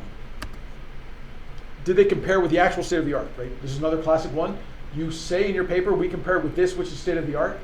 And it might be state of the art on that problem over there, but not necessarily on your problem. And so maybe it's not the real state of the art. And then this gets to be a little tricky as you're pushing the state of the art, changing on a rapid basis, right? It literally could have been the state of the art when this paper was submitted, right? But the review process for the paper took 1.5 years, and by the time it came out, it was not. But it's still interesting to know, right? If it's like, well, I've seen that algorithm is much better than this one, then this paper is not very valuable for me, right? So this question is because if it's not the actual state of the art, you definitely want to build on this. You want to figure out who's got the actual state of the art performance and figure out what's going on. 2 questions. Yeah. So let's say somebody did not do data set shopping and like we want data set for these or our experiment and the results were not that promising, but still they made a good story Mm-hmm. in the paper. So how much of a weight does that have? So they have a data set. So actually, if the data set is the right data set, and they're still good but not state of the art, is that what you're saying, or they chose a bad data set? They chose A data set, a common data set. Yeah, they didn't do shopping. Okay. And they have like decent comparison with the state of the art. So then the question will be, what was the paper's claim? If the paper's claim we are better than things, then they have to beat them, right? If the paper's claim is, here's another way of getting near state-of-the-art performance at half the cost, well, then they might still have gotten it, right? The question is, what are they claiming, and do their experiments support their claims? Right? You don't have to beat the state of the art on the measures the state of the art used. You can have a new measure. Look, I've got better privacy, right? What did I give up to get privacy and get close to that result? I have a fingerprint algorithm, right? It was half as good as the state of the art in accuracy, but it had all this privacy property, right? That's a trade-off you could be willing to get. So there's got to be some dimension at which they beat the state of the art. Otherwise, why do you care? Sometimes a novel solution, if it's more generalizable, is interesting as well. It can be. Yeah. So the fact that it's novel, but if it's novel and an 80% solution on 5 or 6 problems, it may still. I mean, some people will find it interesting. Personally, my view is like until it actually solves in some dimension some problem, right? Then why do I care? Now, if what you really want is, look, I have a small code base because I can use the same tool 8 times, then that's actually interesting. But you found the dimension, and it'll be your job as a researcher to find the dimension in which you beat other people. And we'll come back to that. But yeah, that's not the same as data set shopping. If they're not beating the state of the art, but they're close, hopefully there's some other dimension they're saying is important to us, and we're doing well at that. No, novel. So I'll be very careful. Lots of conferences will say novelty is really important. Right? NSF will say novelty is really important. So there are people for whom the fact that it's novel is an important enough factor. To me, never. I don't care if it's novel. I care if it's good.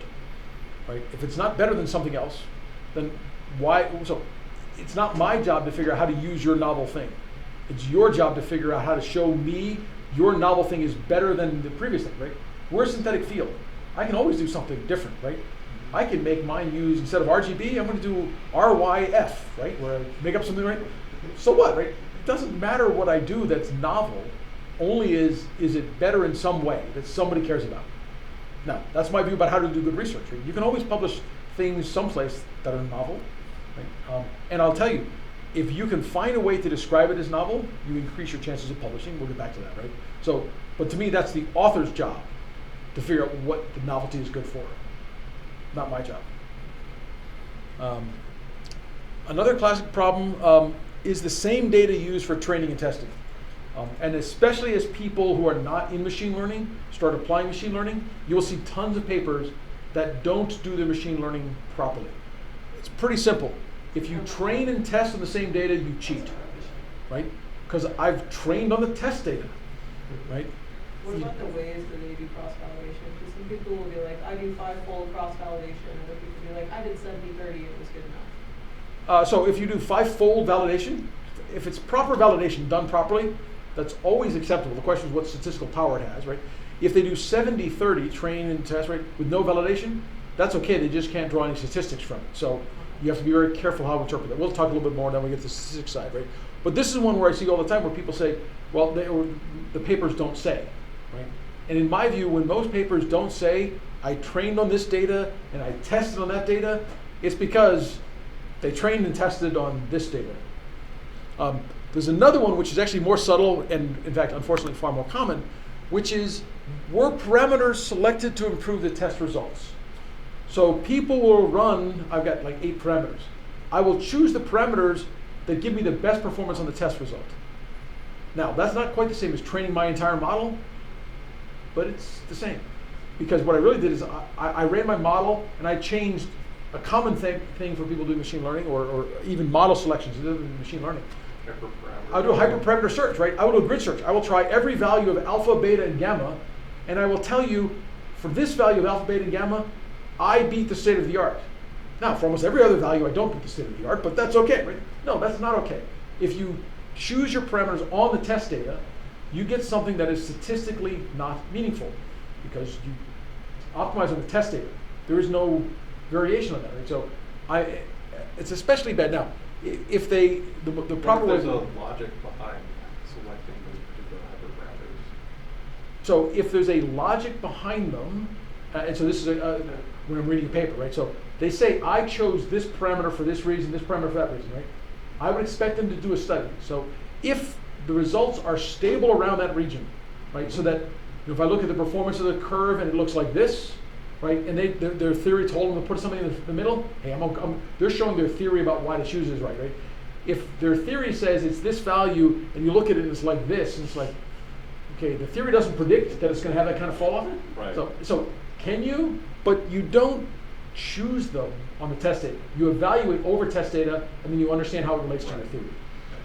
But there's a lot of papers where if you change those parameters even a little bit, they don't beat the state of the art. Right? And they'll talk, even if they do statistics sometimes, they'll do this, which I find very annoying. And by the way, full disclosure, I have papers that have done this. I have papers that have done training on the test data, not intentionally.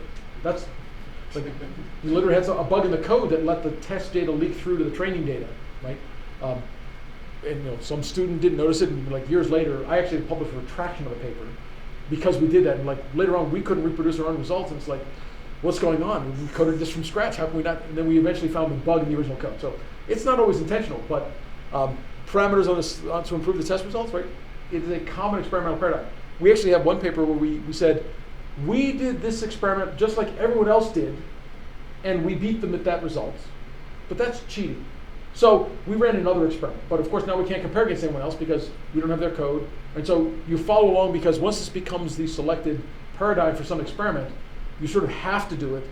And then you look at, well, here's how much I lost, right? I don't always beat them with this. But and unfortunately, some reviewers will beat you up because you didn't beat state of the art. It's like, that was state of the art cheating results versus our non-cheating results, but you have to go through. So do the results actually show what they wanted them to do? And on what dimensionality did they advance the state of the art? Right? This is important to me, right? You don't have to beat them on every dimension, but it's the author's job to tell me that dimension where they do win, right? Not leave it as a vague thing for us to get to. So, why don't we take a 5-minute break and we'll get back to the next pass right after this.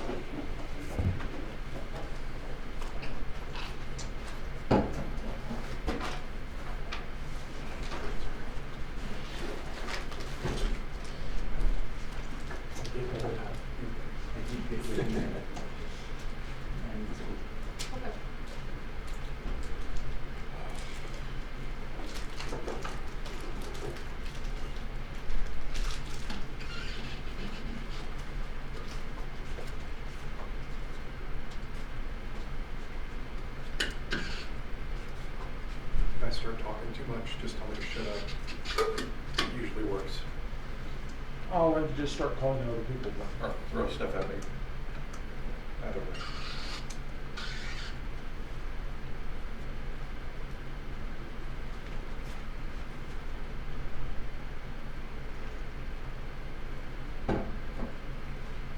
So Heather, are you working remotely someplace? I remember you're like working like in Nebraska or something?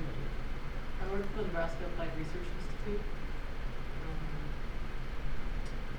But there were some issues with their EECS department. I was originally from Florida, and I went out to Nebraska because I was going to do dual research with the university and work toward the PhD. But because we're an applied research institute and we're not directly related with the College of EECS, they saw us as a competitor for funding. And so I began to have issues with my committee advisor and my board, so I left. And because my workplace can't control office politics, they're like, all right, we're going to have you go remote. Go find another PhD program and keep working for us? Yeah. We know you're going to be valuable, so we're going to allow you to do remote in hopes that you come back and we can hire you to do more full-time stuff. Well, that's good that they're understanding. I appreciate their understanding, yes. It's nice to have a mostly full-time, like 75% full-time job while I'm doing work. And it's actually involved with research. So I tried doing threat intel and doing my master's at the same time. Very conflicting priorities.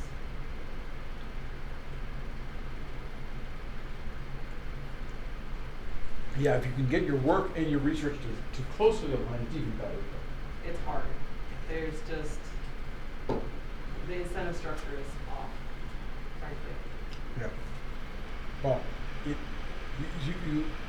it's not in their incentive. You have to find those You have two to things. incentivize them to want to work with you, yes. And the incentives aren't naturally there.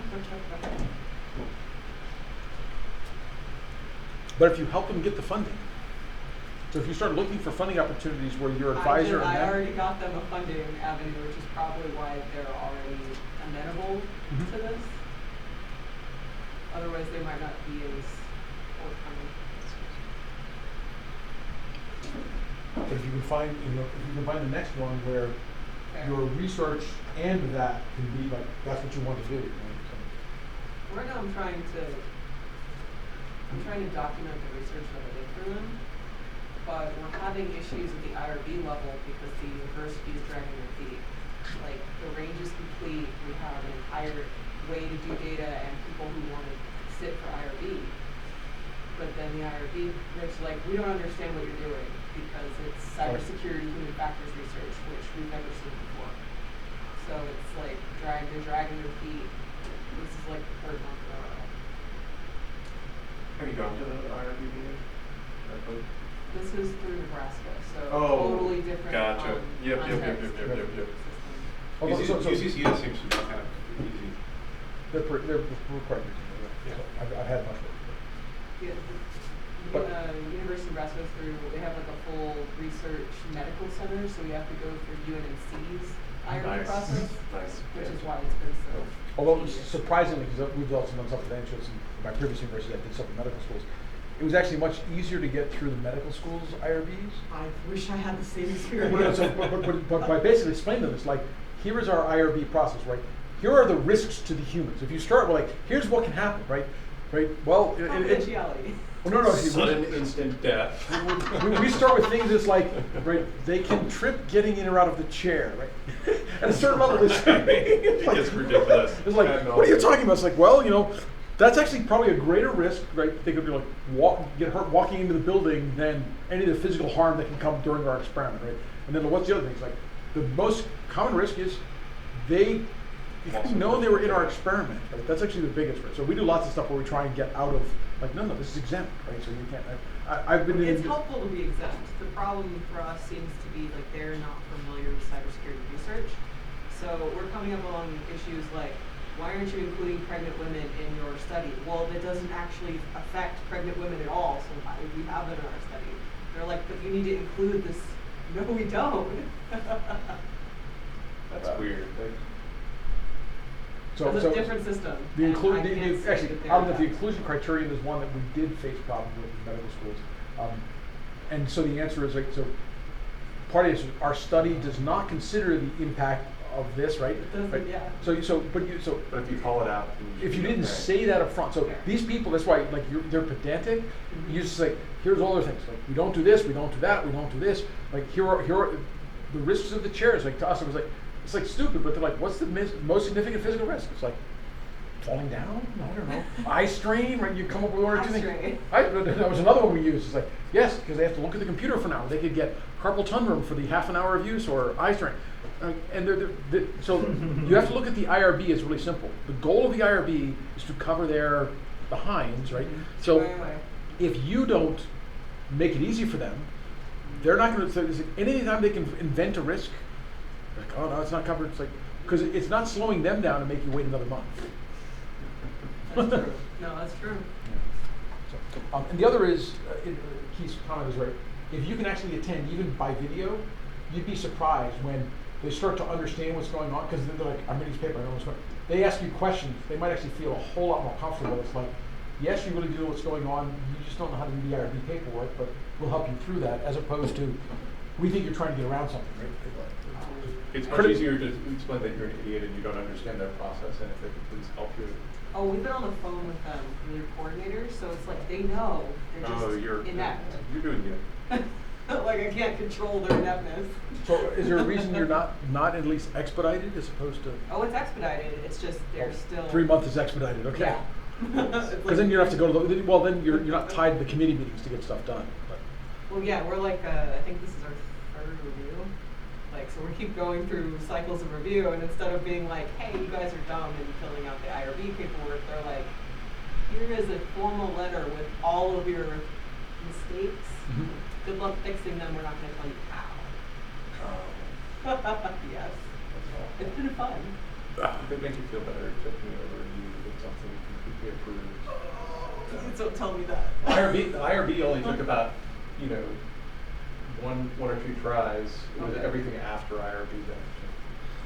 I can tell you, we can exchange some horror Horror stories. stories, So yeah. I can just tell you, do not proceed on the research without the IRB approval, because by far the worst thing I've ever had happen was a student who lost a third of his thesis, right, and could not publish it, because they decided he continued without proper IRB authorization. And you can't do that federally, you have to have authorization first. Yep. So you can't start any experimental data collection, and the fact that it showed up like 3 or 4 weeks into his data collection, the whole thing was tainted.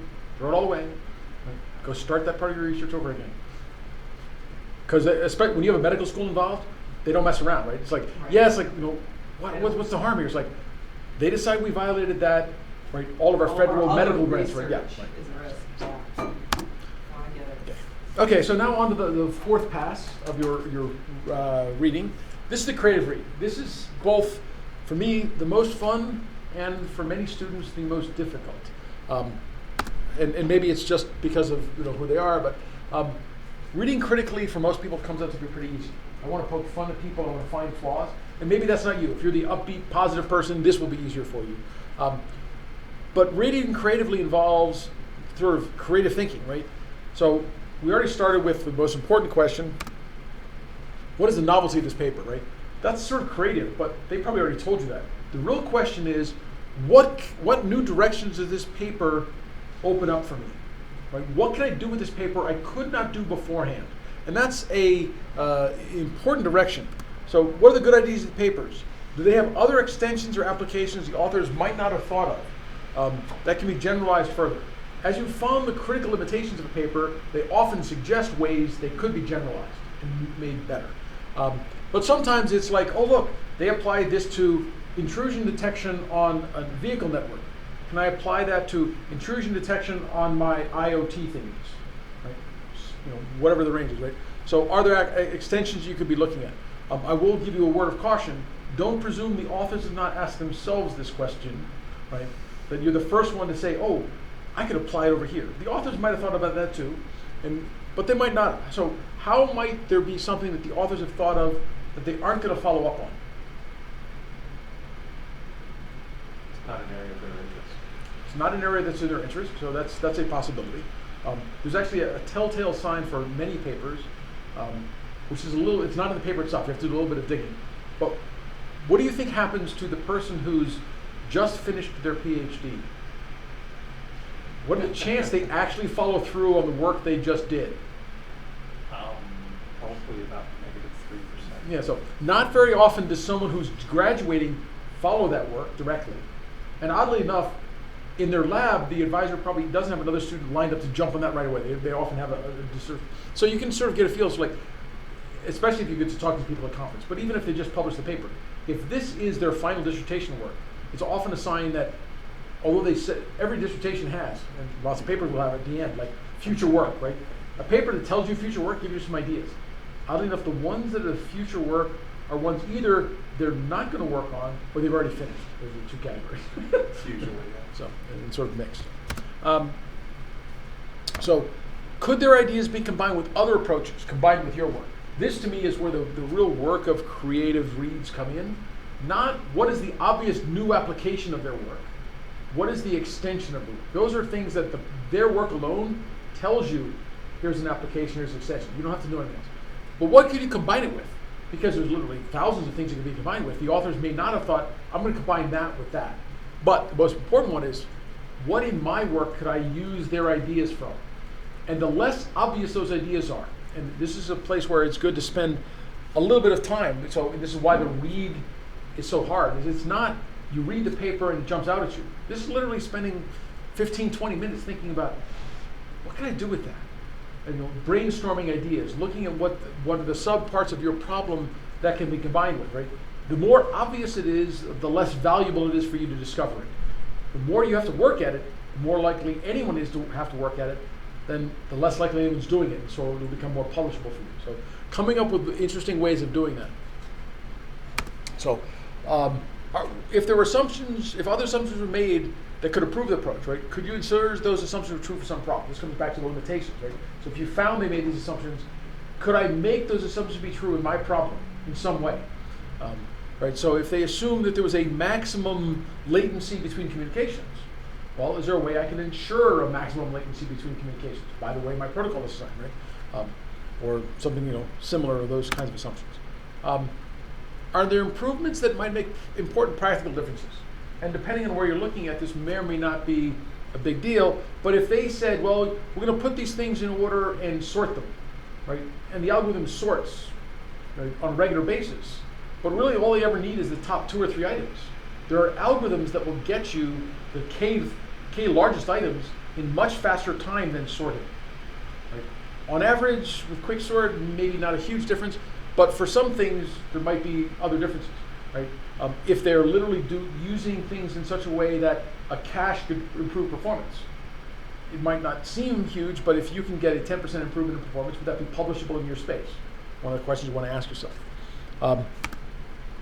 And in lots of other places, are there better numerical methods, better optimization techniques than what they're using? Right? And this is a classic way, and sometimes you can easily get a 5 or 10% improvement by saying, look, they used LBGFS, which is a classic optimization. It'll optimize anything. It doesn't, not a very smart algorithm, but it's a very aggressive algorithm. It'll do all kinds of problems. But maybe if I did something else with stochastic gradient descent or some other algorithm, I might be able to get a 10 or a 30% speed improvement, which sometimes is interesting to people, right? So there's some advantages to knowing things about how to do mathematics and optimization fast, right? That maybe that's where you combine 2 papers. Well, this paper just did that technique, and it got them this kind of speed up. Could I apply that and this together to get something interesting?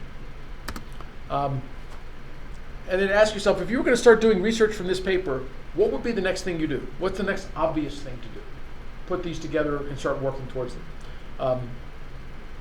So the creative read, I recommend you do take notes on this. And in fact, you also let the paper sit a day or 2. So you've read it, and you think about your creative read, and then schedule a little bit of time to come back to your notes and say, okay, I've thought about it on and off randomly, walking down the stairs, and cooking dinner or whatever. Right? Creative ideas are sometimes hard to force to come out of you. Right? You have to find ways of doing them. So revisit the same paper 2 or 3 times, especially if this is one where it's like, I really want to build on top of this, then you will find a way. Right? You'll find some creative connection. But don't view it as, I have to do it while I'm reading, because it's just hard to force that creativity to come out. So take a break, come back to it, but schedule a time to come back and put something in your notes. So I will often put like a 2-day time frame.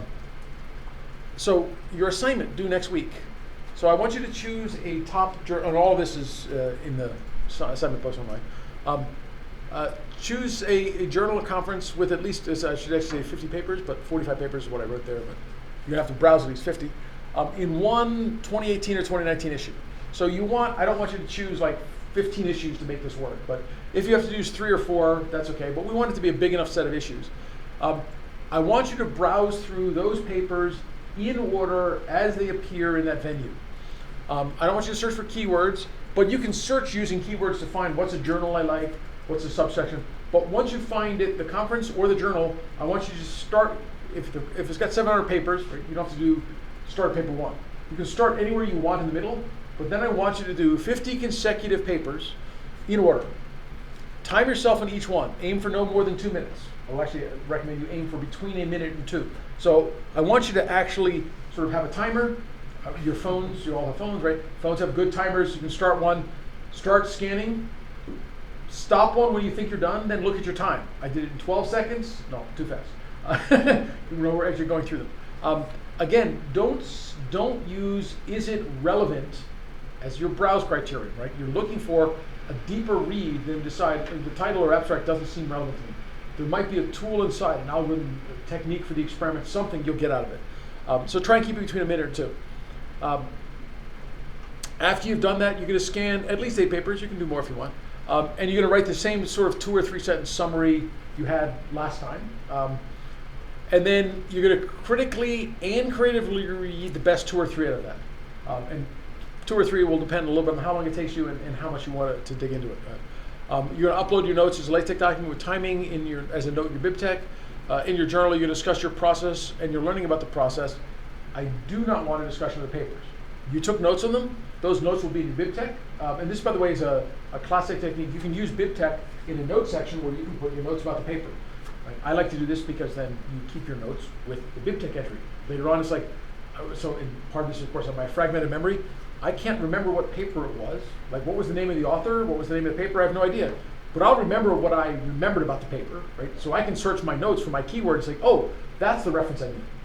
Otherwise, how do you find references a year and a half later? It's like, which one did I mean?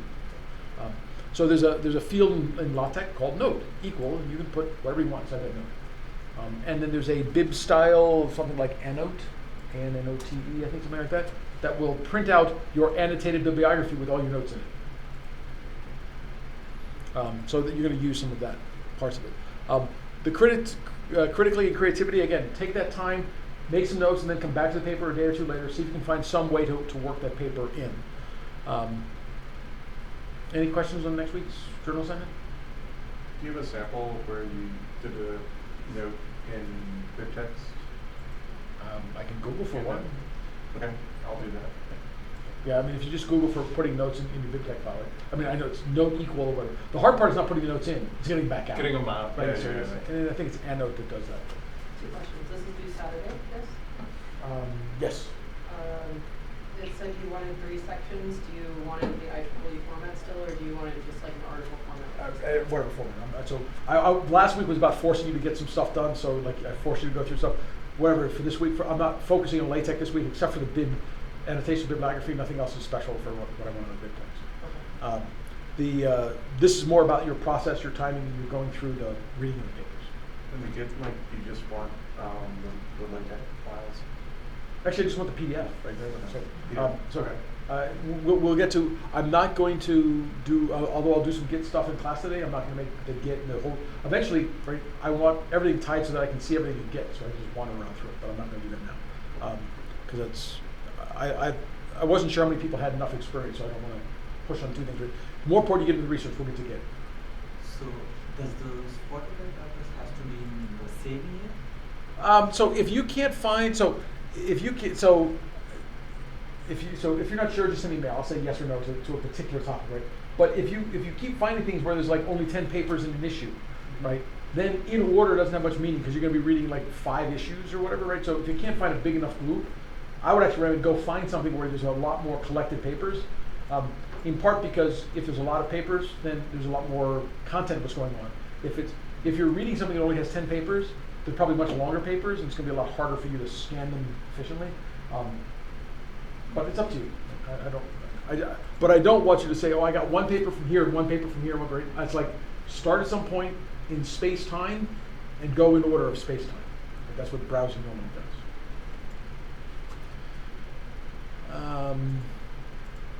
Any other questions on this? Okay, so a couple of highlight comments, because I made comments in people's journals from last week, right?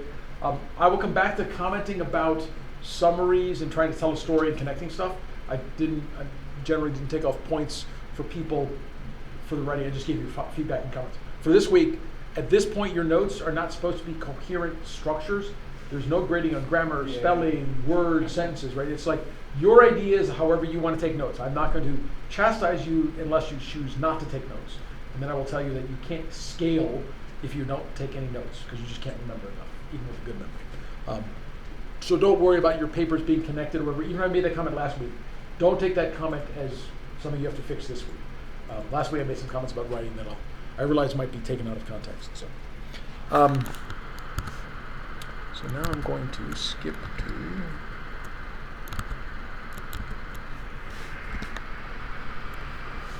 I want to talk about Git, and no, actually, better not.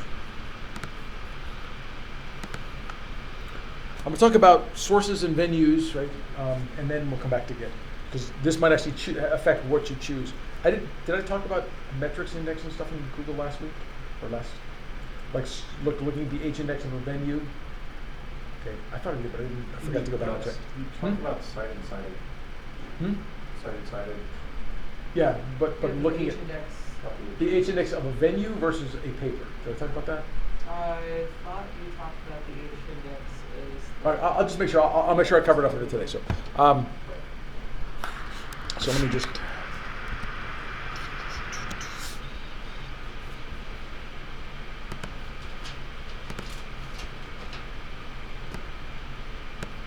So we talked about what is H-index and a little bit about what it means. Did I talk about what H-index means and stuff?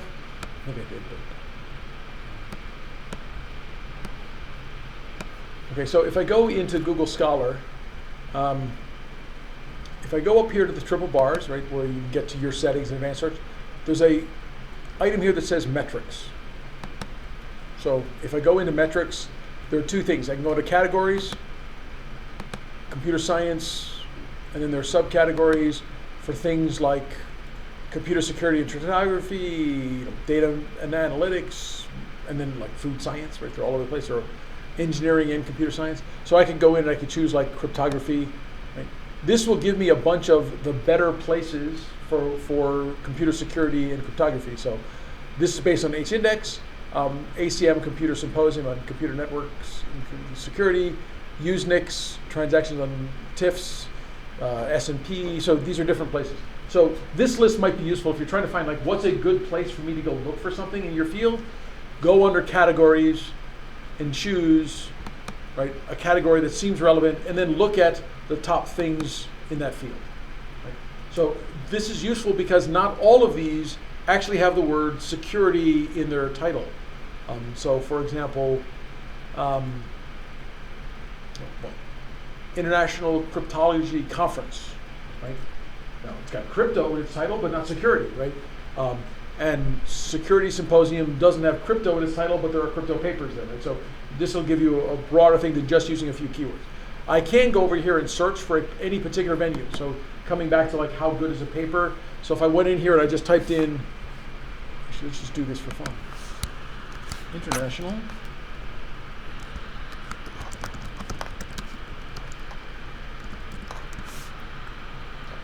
So that's Google for everything that has the phrase International Journal, right? And so I said not everything is bad. So here we have International Journal of Molecular Science, Production Economics, right?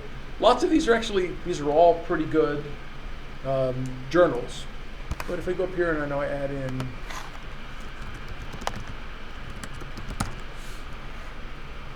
International Journal, so these are now International Journal and Computer Science, right? We're down in the 20s, and then down here's in the 5s and 7s order. Any venue that has less than 20s for its H-index is not really very good. And so you want to work. So if you're not sure about something, and we'll talk more about those kinds of publications and stuff later.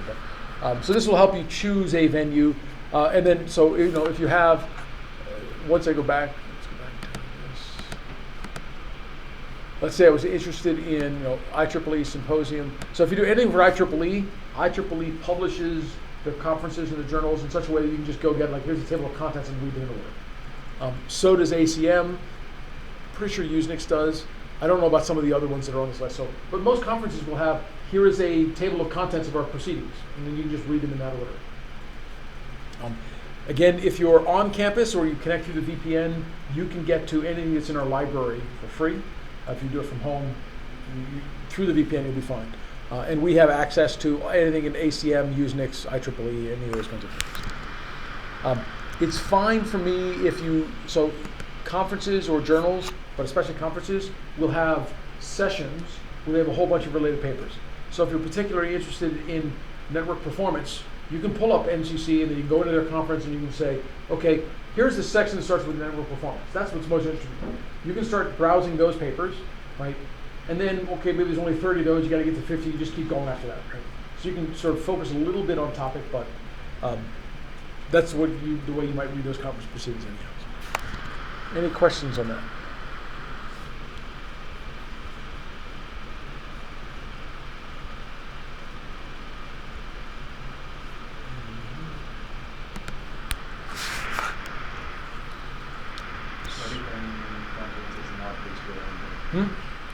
What is what? What do you any conference or journal is not useful?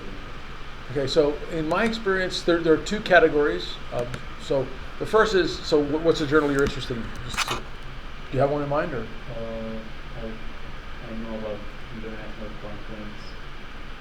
It stands for IPCV, so IPCV, like that? Yeah. Okay. Don't know. So if Google doesn't know about it, and the conference is like been made up in the last 3 years, it might be okay. Yeah.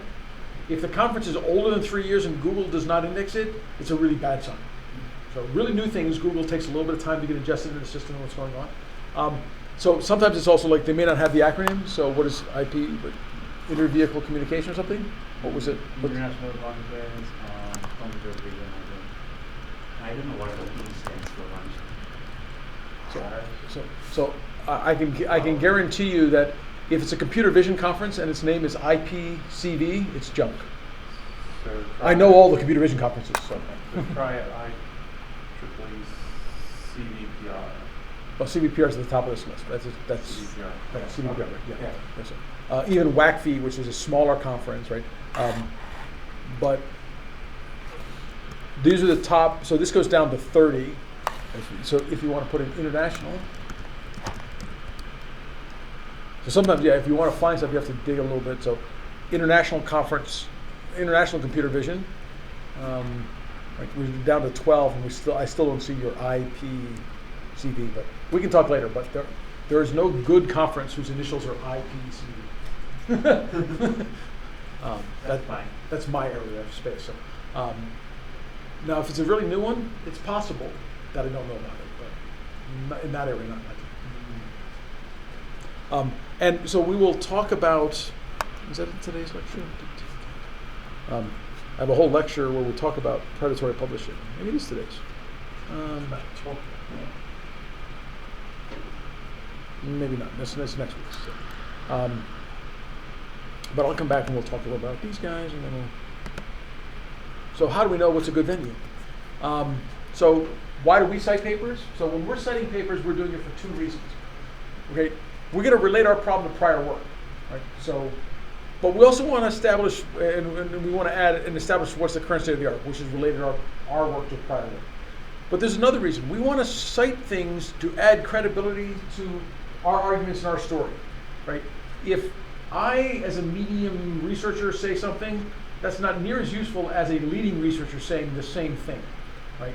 If I'm a student and I have virtually no personal credibility because I'm a student and no one trusts me yet, but I cite somebody else's paper that says this is an important problem, now people can take it seriously that they think it's an important problem, not me. And part of this is also to show the relators we know what's important in prior work, what's solved, and what's open, right? So these first 2 are relational. These last 2 are about really our credibility, getting the reviewers to understand what's going on.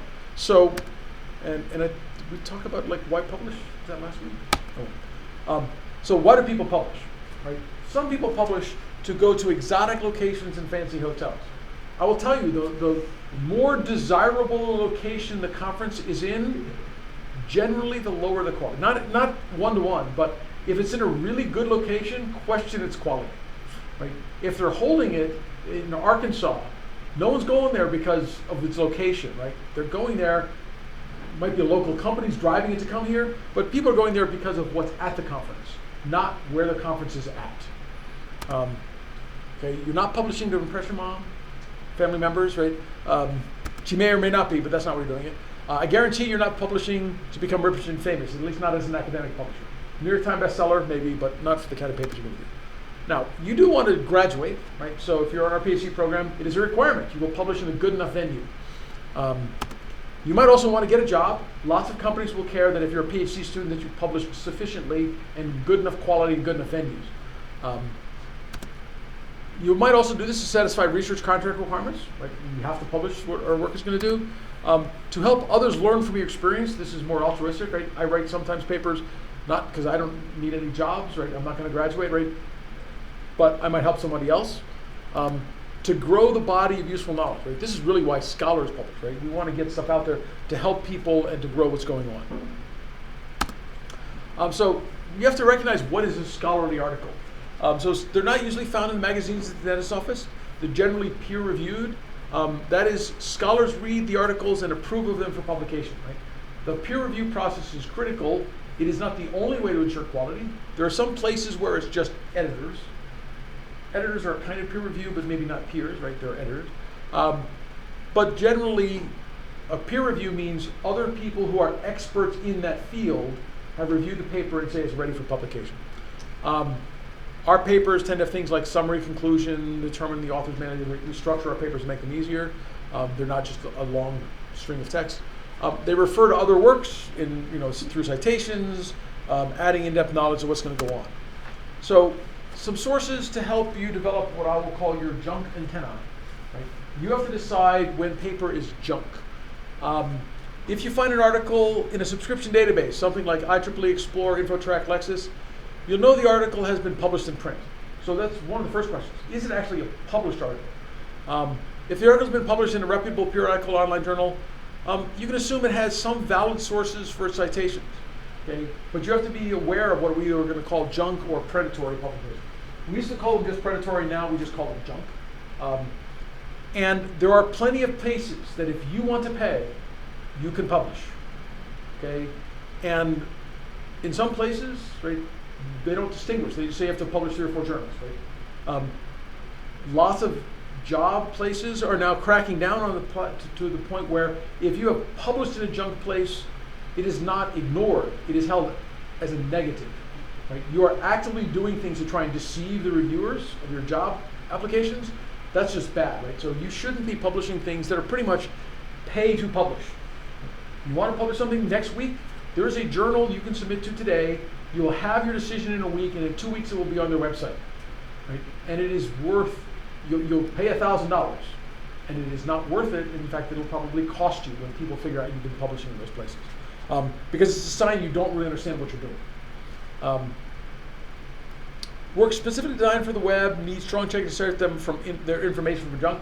If you see a Medium article, right, which is a website that publishes research-related articles, some of them are really good and they're very useful, and others are junk, right? And it's really hard to tell. Even top-name conferences. So my friends were just out at DEF CON, and there was a talk at DEF CON that got such ridicule from the audience that DEF CON pulled it off their website so that it was not published by the time it was done, because the guy who got this submitted, so DEF CON is Black Hat? maybe it was Black Hat, I can't remember which We're one. talking about Trail of Bits when they pulled the crypto guy from the stage because he was talking some way crazy things that were not allowed to. Temporal stuff?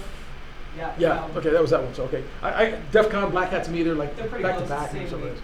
Yeah, I know my students work both of them, so I don't remember which was which. But it's like sometimes venues will just say that's too far over the line, and so this is a guy who paid like 10 grand to be a sponsor, and you get to give a sponsored talk, right? Which lets you then get it on their website.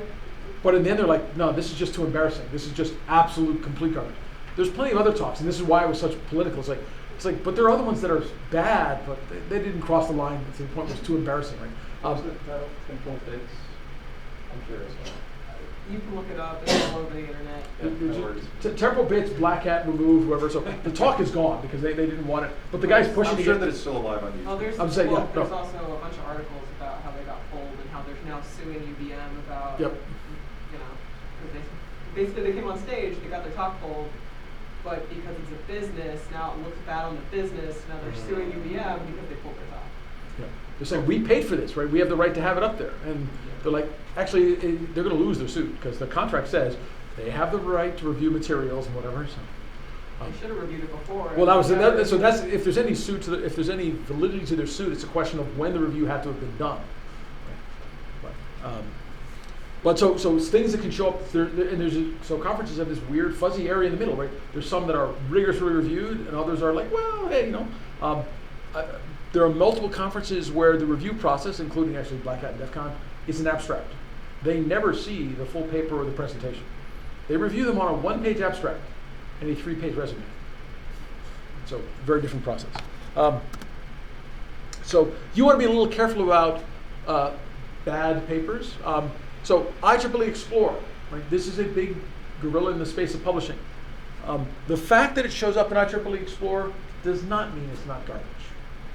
Okay, it has been through whatever IEEE's conference. So in fact, IEEE has a split model. IEEE has IEEE conferences. If the word IEEE shows up in the name of the conference, it has a different standard of review than if it's published by IEEE. So IEEE does what they call technical co-sponsorship. And there's a whole bunch of conferences that use IEEE as their publisher that are not actually IEEE whatever. If IEEE is not the name of the conference, it's not an IEEE conference. And people get that confused. Most IEEE conferences have decent quality controls. We in fact have plagiarism controls, and you have to go through a bunch of things. Conferences that are IEEE technical co-sponsorship show up in Explore. So a conference that says, this is our Explore link, you should already start questioning the quality of that conference, because if they're publishing an IEEE but don't rise to the level of being an IEEE conference, there's a disconnect going on there. So, but it gives them some level of credibility as opposed to we publish on our own website. So there's a trade-off there. We've already talked a little bit about Google Scholar. You can find lots of things. So my recommendation is if you find something that says we publish an Explore but we're not an IEEE conference, go look them up in Google Scholar using the metrics that I just showed you and look at the conference H-index. Right? If it's less than 20, it's probably a for-profit conference. When I was early in my career, I went to one of those conferences. It was actually, unfortunately, an IEEE sponsored conference, but it was relatively new, didn't have much history. This is before Google Scholar existed. And I showed up to give a talk at what I thought was going to be a conference. So IEEE has rules, but not all societies have been following them, that says a conference has to have at least 300 people. Otherwise, it's not a conference. It's a symposium or a workshop. They have different rules for sizes. There were like 12 people in the room. It's like, and there's 6 people talking in the session, right? So it's like, and a couple of them probably had some friends, right? It was just us talking to each other, right? That's not a conference that's worth going to. Right? You want to understand what's a good venue. And so why do you think there are conferences that like have all this junk stuff in them? Why do these exist? Money, yeah. So good conferences, actually large enough conferences can make money, whether or not they're good or not. Good conferences that are small can still make some money, but most conferences are not run to make a ton of money, but you can run conferences just to make money. So there's a particular group that's been running a series of conferences in Vegas, right, that is now making between $2 and $3 million a year out of their junk conferences. Right? Guys made a business out of it. They're doing okay, right? And people try and, so there's actually some stuff we'll talk about in terms of predatory publishing, right? They tried to close down these conferences because they're effectively duping people to come to these conferences, right? And pay lots of money to go to them. But they lost the court case, right? The guy's allowed to run a conference, right? It's up to the people who go to figure out if it's junk or not, right? We can't put them out of business. Now we can, if there was a group that tried to name their conference CVPRP, right? And we sued them, and they're no longer in existence, right? So because there's a trademark issue that's too close and confusing to CVPR, which is the conference I helped run, which is like, well, it was stuff. So they're trying to convince people, oh, this is like CVPRP, like it's closely related, right? Oddly enough, we publish under CVPRW, which is our workshops, right? So there's a secondary issue. But that's a good place. If you want to look at things like ResearchGate and a couple other things, academic.edu or something, there's a couple of places that are basically repositories of papers. They're okay, right? There's a bunch of other databases. You can find papers there. I don't actually recommend them from a high quality, but it's a place to go find some papers. And then if you're looking for places to publish for conferences, and I thought I actually had this on the slide. I guess I forgot to update this one. There's a website called WikiCFP. Let me just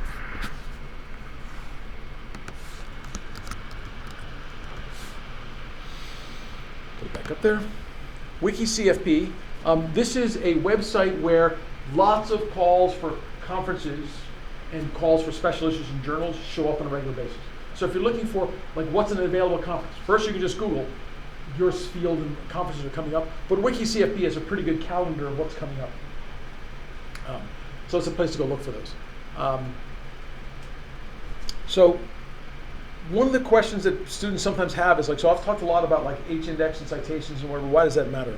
So there are some studies, these are now old, but back in the turn of the century, make it sound old, that looked at what's the correlation between how people rate groups and the publications and citations of that group. So the RAE is the Royal Academic Engineering Society or whatever in the UK, that looked at the ratings between departments and their citations. And the correlation rate is very high, like 0.91, which is extremely high correlation. And so by looking at citation counting and how experts review departments, you actually get a strong correlation. So they're very much measuring the same thing. Yes. So have you heard about InspireHead.net? Inspire. InspireHead. I've been getting this venues, webpages for my research for this for the assignment even other stuff. I have never heard of them. I can look at it. So, and is it new things come online? So, just because I've not heard of it doesn't mean. Is it computer vision?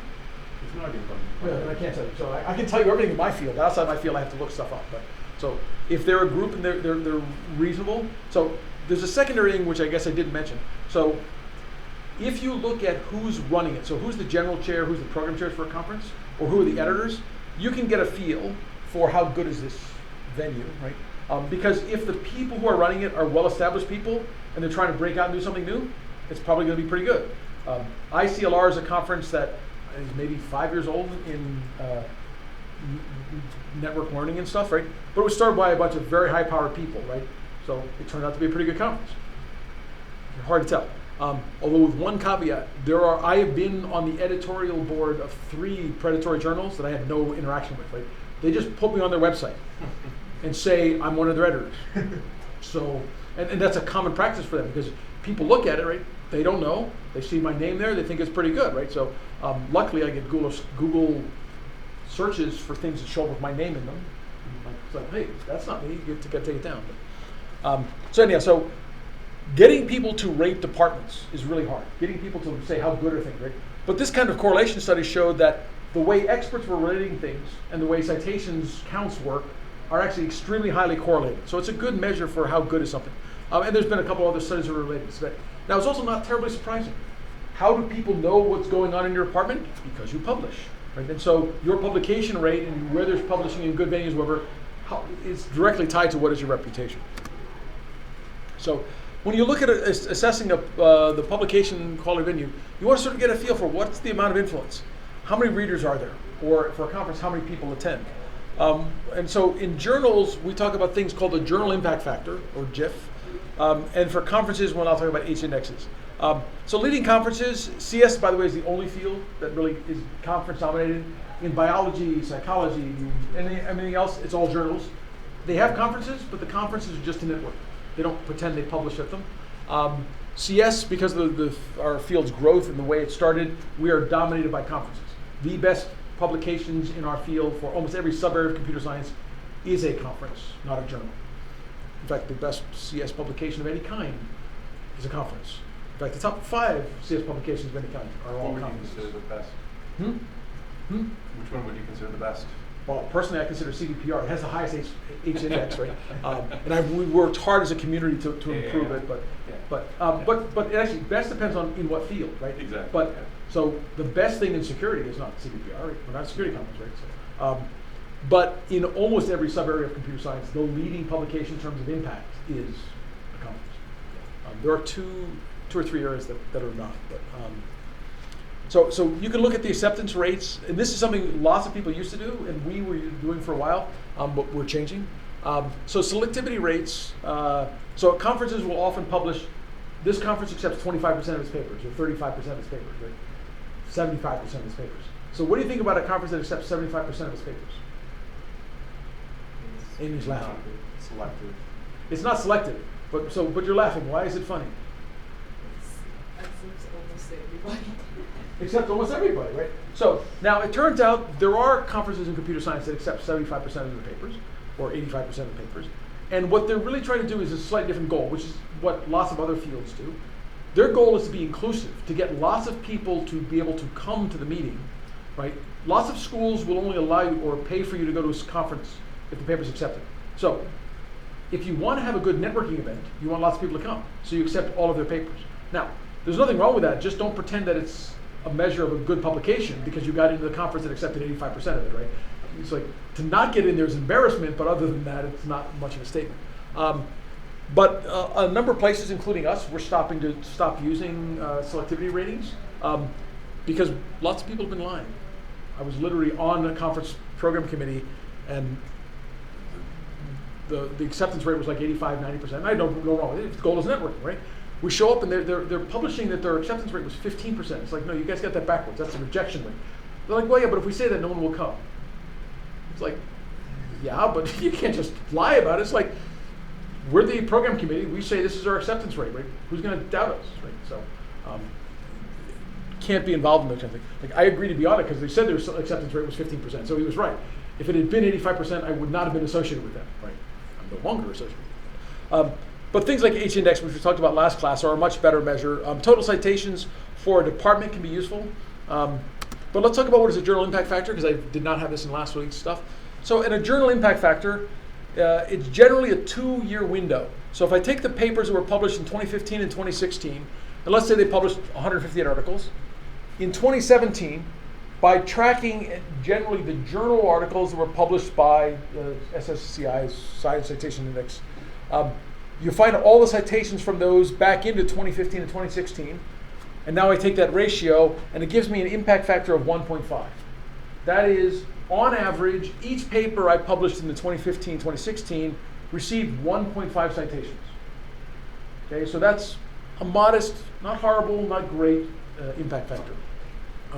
Really good computer science journals will have impact factors in the 4 to 7 or 8 range.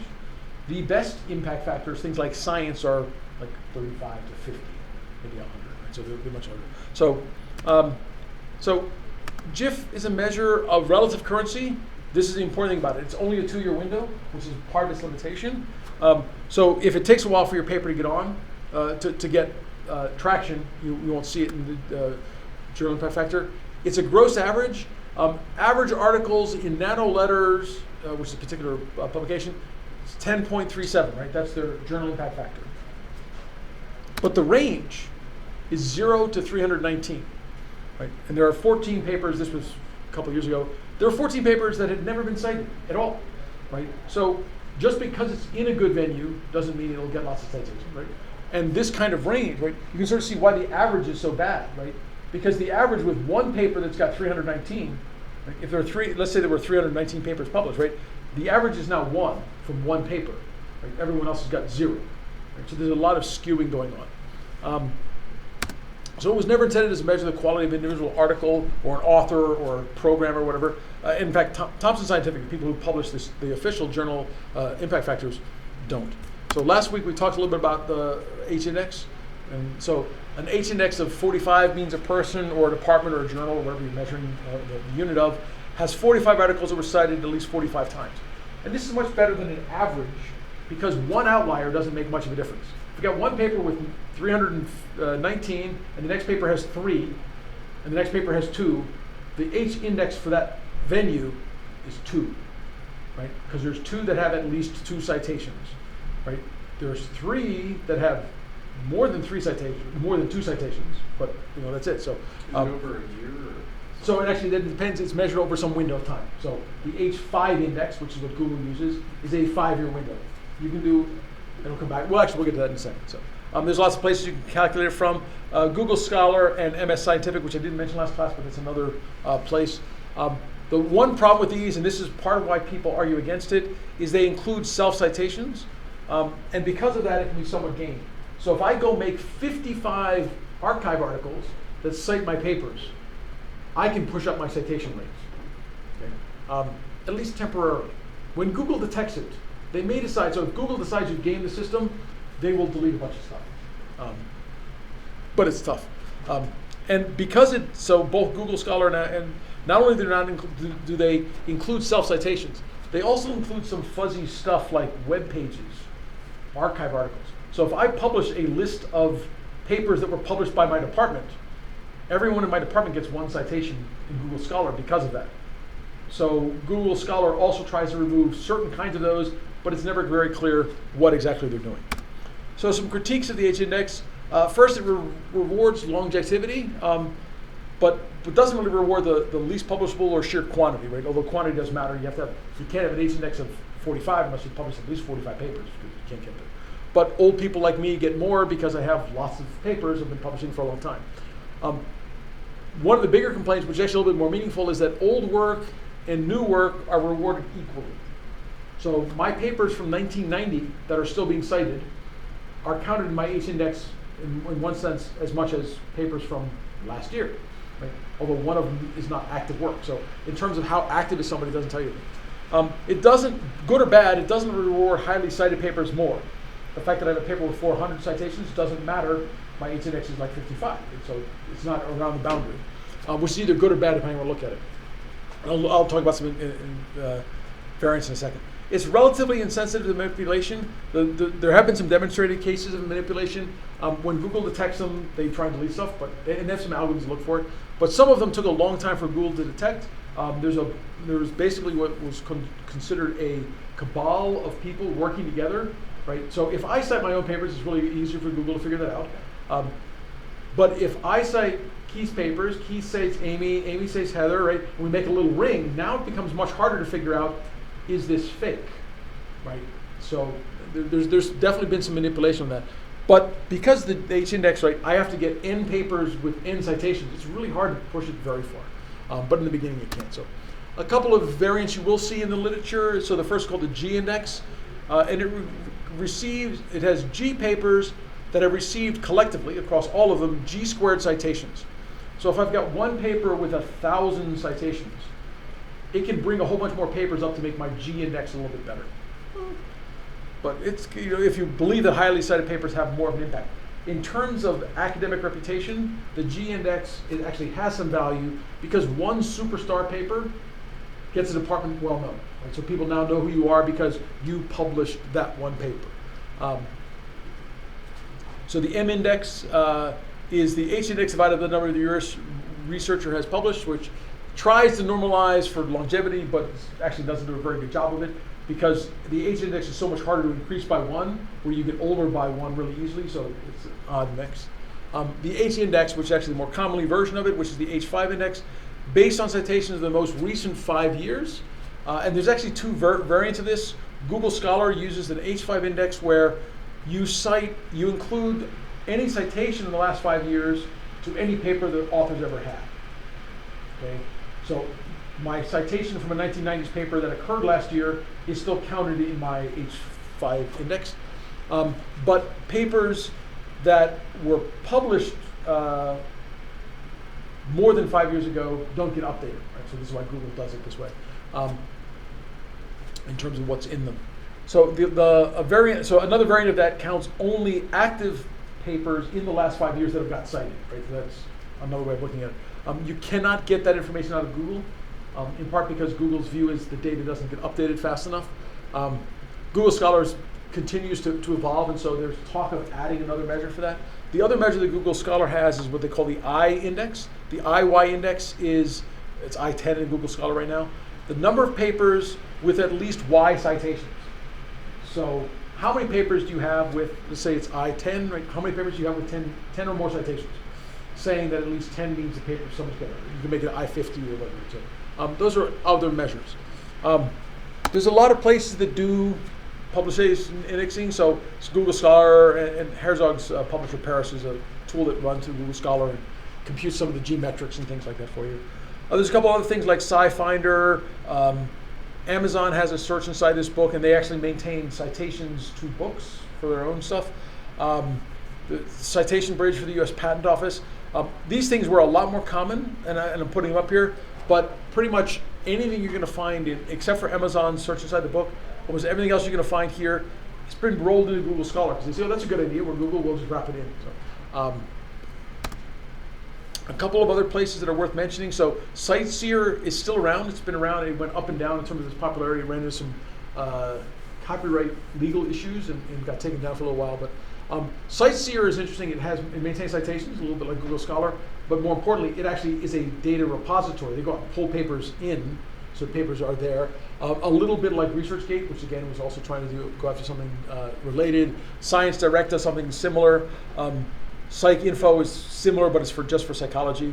I'll skip over those. So top quality venues. So when you go to look at what papers you want to read for next week, look at things. I'll come back to that. So look for things that have high impact, but also of interest to you, right? And so you can spend a little bit of time looking through the metrics, sort of saying, what's a good place? When you're going to publish, and which are going to come up, when we start talking about writing, right? Looking at top quality venues, right? is very important. I mean, the friends I have that do hiring for Facebook and Google and Amazon, right? Their view is one good conference paper is worth almost a dozen of low quality conference papers, right? Why? Because it's so hard to get in and it's focused on your work that's going to have a broader impact. In practice, one good CVPR paper will on average generate as many citations as 5 or 6 tier 3 or tier 2 conferences, right? So the publication level, but they're looking for people that can compete and get them on the national stage, which is true for the highest end companies. For companies that are looking for applications engineers, they're often looking for people that publish applications-oriented papers. And so to them, what is their best conference? So I said top venue. I didn't define what's top, right? So if you're trying to do optics, SPIE is actually a better conference than CVPR because that's where optics practitioners publish, right? Even though its H-index is much, much smaller, right? So you probably want to play a game, depending on where your career goals are, looking at both the applications areas for your field, but also the absolute best places. A common practice, which we'll come back to, is you often take a shot at the tier 1 conference. If it doesn't get in, then you move down to one of these tier 2 or 3 conferences and sort of see if it gets in. Any optics company would probably be happy if you got a paper at CVPR, but there's so few of them that are applications oriented there that they don't use it as a criterion because it just doesn't apply very often. If you're looking at like a department or a conference or a company you want to look at, you can actually do this differently. Although Google Scholar has now made it harder, using this tool, which I forgot to mention, was probably on one of these pages, Hartzog's Publisher Parish, will allow you to do things like, or at least used to, pull in all the papers from a particular company or a particular department, and then compute an H-index for the company or for the department. So which can be useful. You're trying to figure out, like, you want to say, is this a good group? Well, how much do they publish? You can actually go into it. So, and I'm not sure I mentioned that, but in Google Scholar, or sorry, not Google Scholar, in Google, yeah, it's in Google Scholar. If I go back here,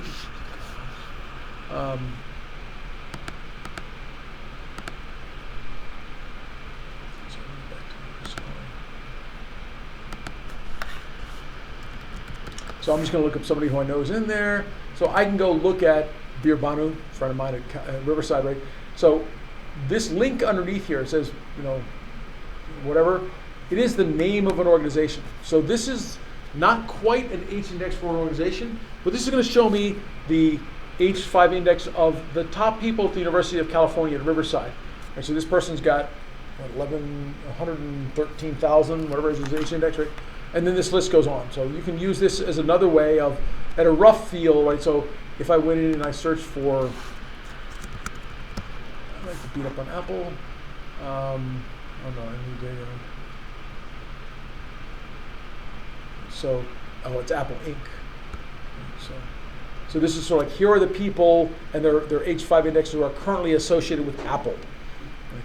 And so as an organization, you can sort of feel what's going on. You'll notice that Apple is not as near a high publication level as some other organizations, right?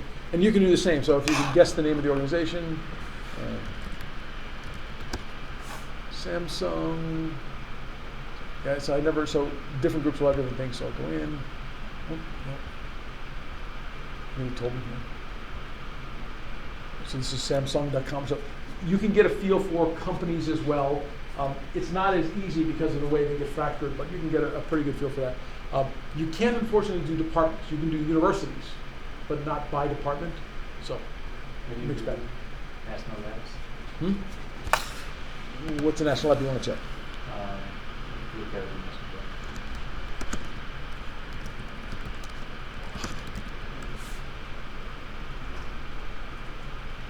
lab. I can't spell, so I got to get close and then. Well, there you go. Okay, national lab. Right. So yes, any group that has. So if multiple people list an organization as their group, then they show up that way. But they don't go to sub levels, right? So if there's like a lab inside of Brookhaven, you can't see it. Just like you can't see cs.uccs.edu, you can only see uccs.edu at this level. You can actually do if I do. I can ask for that, right? But it won't give me anything. If I do this.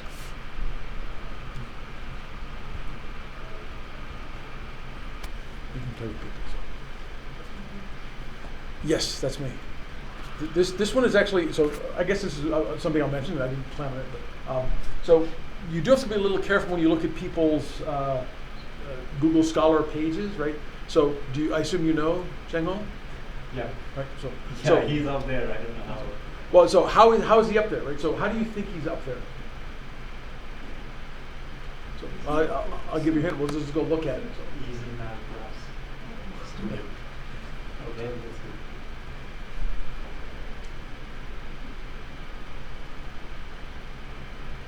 Do you notice anything? Year 2003. Yeah. Well, so if these are by citation. If I do it by year.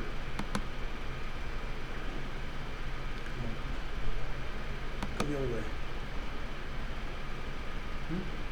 Or maybe I can only do it by recent year. But yeah, so I don't think these are paying, right? So Google Scholar, once you have a Google Scholar page, they will actually try and add papers to that page based on your name on a regular basis. The problem is if you have an extremely common name, like Peng, right, and if you are not careful, you'll start collecting papers from other people. In other subjects. that are not Often in related. completely unrelated subjects, right? So you have to actually work to clean it up. I need to have a chat with him to get him to clean it up. But right now it doesn't really matter much to him, but when you go to look for a job, if your Google Scholar page has a bunch of other people's stuff on it, they're gonna think your resume padded. You're intentionally not cleaning up stuff to make yourself look good, which looks really bad when they detect that, right? We've actually had a case or two where we had candidates, so when you apply for the position in our department, we make them submit a Google Scholar link. And if that Google Scholar link has lots of garbage in it, it's viewed very negatively. That's it. It's like this person either doesn't care enough or is intentionally doing it. We can't tell which, but neither of which is a good sign for a faculty member. Right? If you ask them, no one's asked him for his link, so maybe it's not such a bad thing. He's made one up and doesn't know what's going on. But if you make your own page, and you should track your citations, then you would want to make sure that you're getting them right. And it is unfortunate for people who have a particularly common name, right? It's a little bit easier for me. There's only about 75 bolts that publish, which is more than I thought. So it used to be very few of us, but there's more of them out there now. Oh wow, we're at 4:20 already. I guess I will not get into Git today. I will do Git at the beginning of next class. Any questions from today? Okay, so I mean, your assignment's pretty straightforward. I'm looking to see that you work on your process, right? And it's more about the process than it is about the outcomes, right? If you read 50 papers and your answer is, I didn't find anything that is worth me doing a critical read on, right? But you scanned them all and you've done this, then I will say, fine, go do a search, find a paper so you can do a critical read, but send me email first, right? Because I want to know. My guess is if you found 50 papers, if you went through 50 papers, and that subject should have been relevant to you, you shouldn't have not found anything. But, but it's possible. And it's fine to do it kind of stream of consciousness versus structured and grammatically correct. In fact, I would say it's probably required. And so unless you cannot Unless your stream of not consciousness cannot write grammatically. So in fact, so another technique that I do use, and it's worth mentioning, right? And I'm fine with this, right? When I'm reading, so first, I don't read as often as I listen, right? So, which means I'm doing it on my phone. And so I will also take my notes verbally, right? And I'm okay if you use a dictation tool to take your notes, and autocorrect is decided because these things don't understand me. I speak too fast, I guess. Right? It's okay if there's some I want to see that you took the time to take reasonable notes, right? But I'm not grading you on the content of your notes, the grammar and style. If you take time to correct the grammar, you are wasting your time because those are your personal notes. Unless it drives you crazy when you look at bad grammar, then you have to fix it. That's your OCD, that's your choice. But otherwise, I don't consider it a good use of your time, and that's the whole point of the exercise is about becoming efficient. So, but please do the time. Realistically, I don't time myself, but I've had lots of students who found that does help them to get in the right time frame of I'm spending too long, I'm not spending long enough to find that balance. Okay?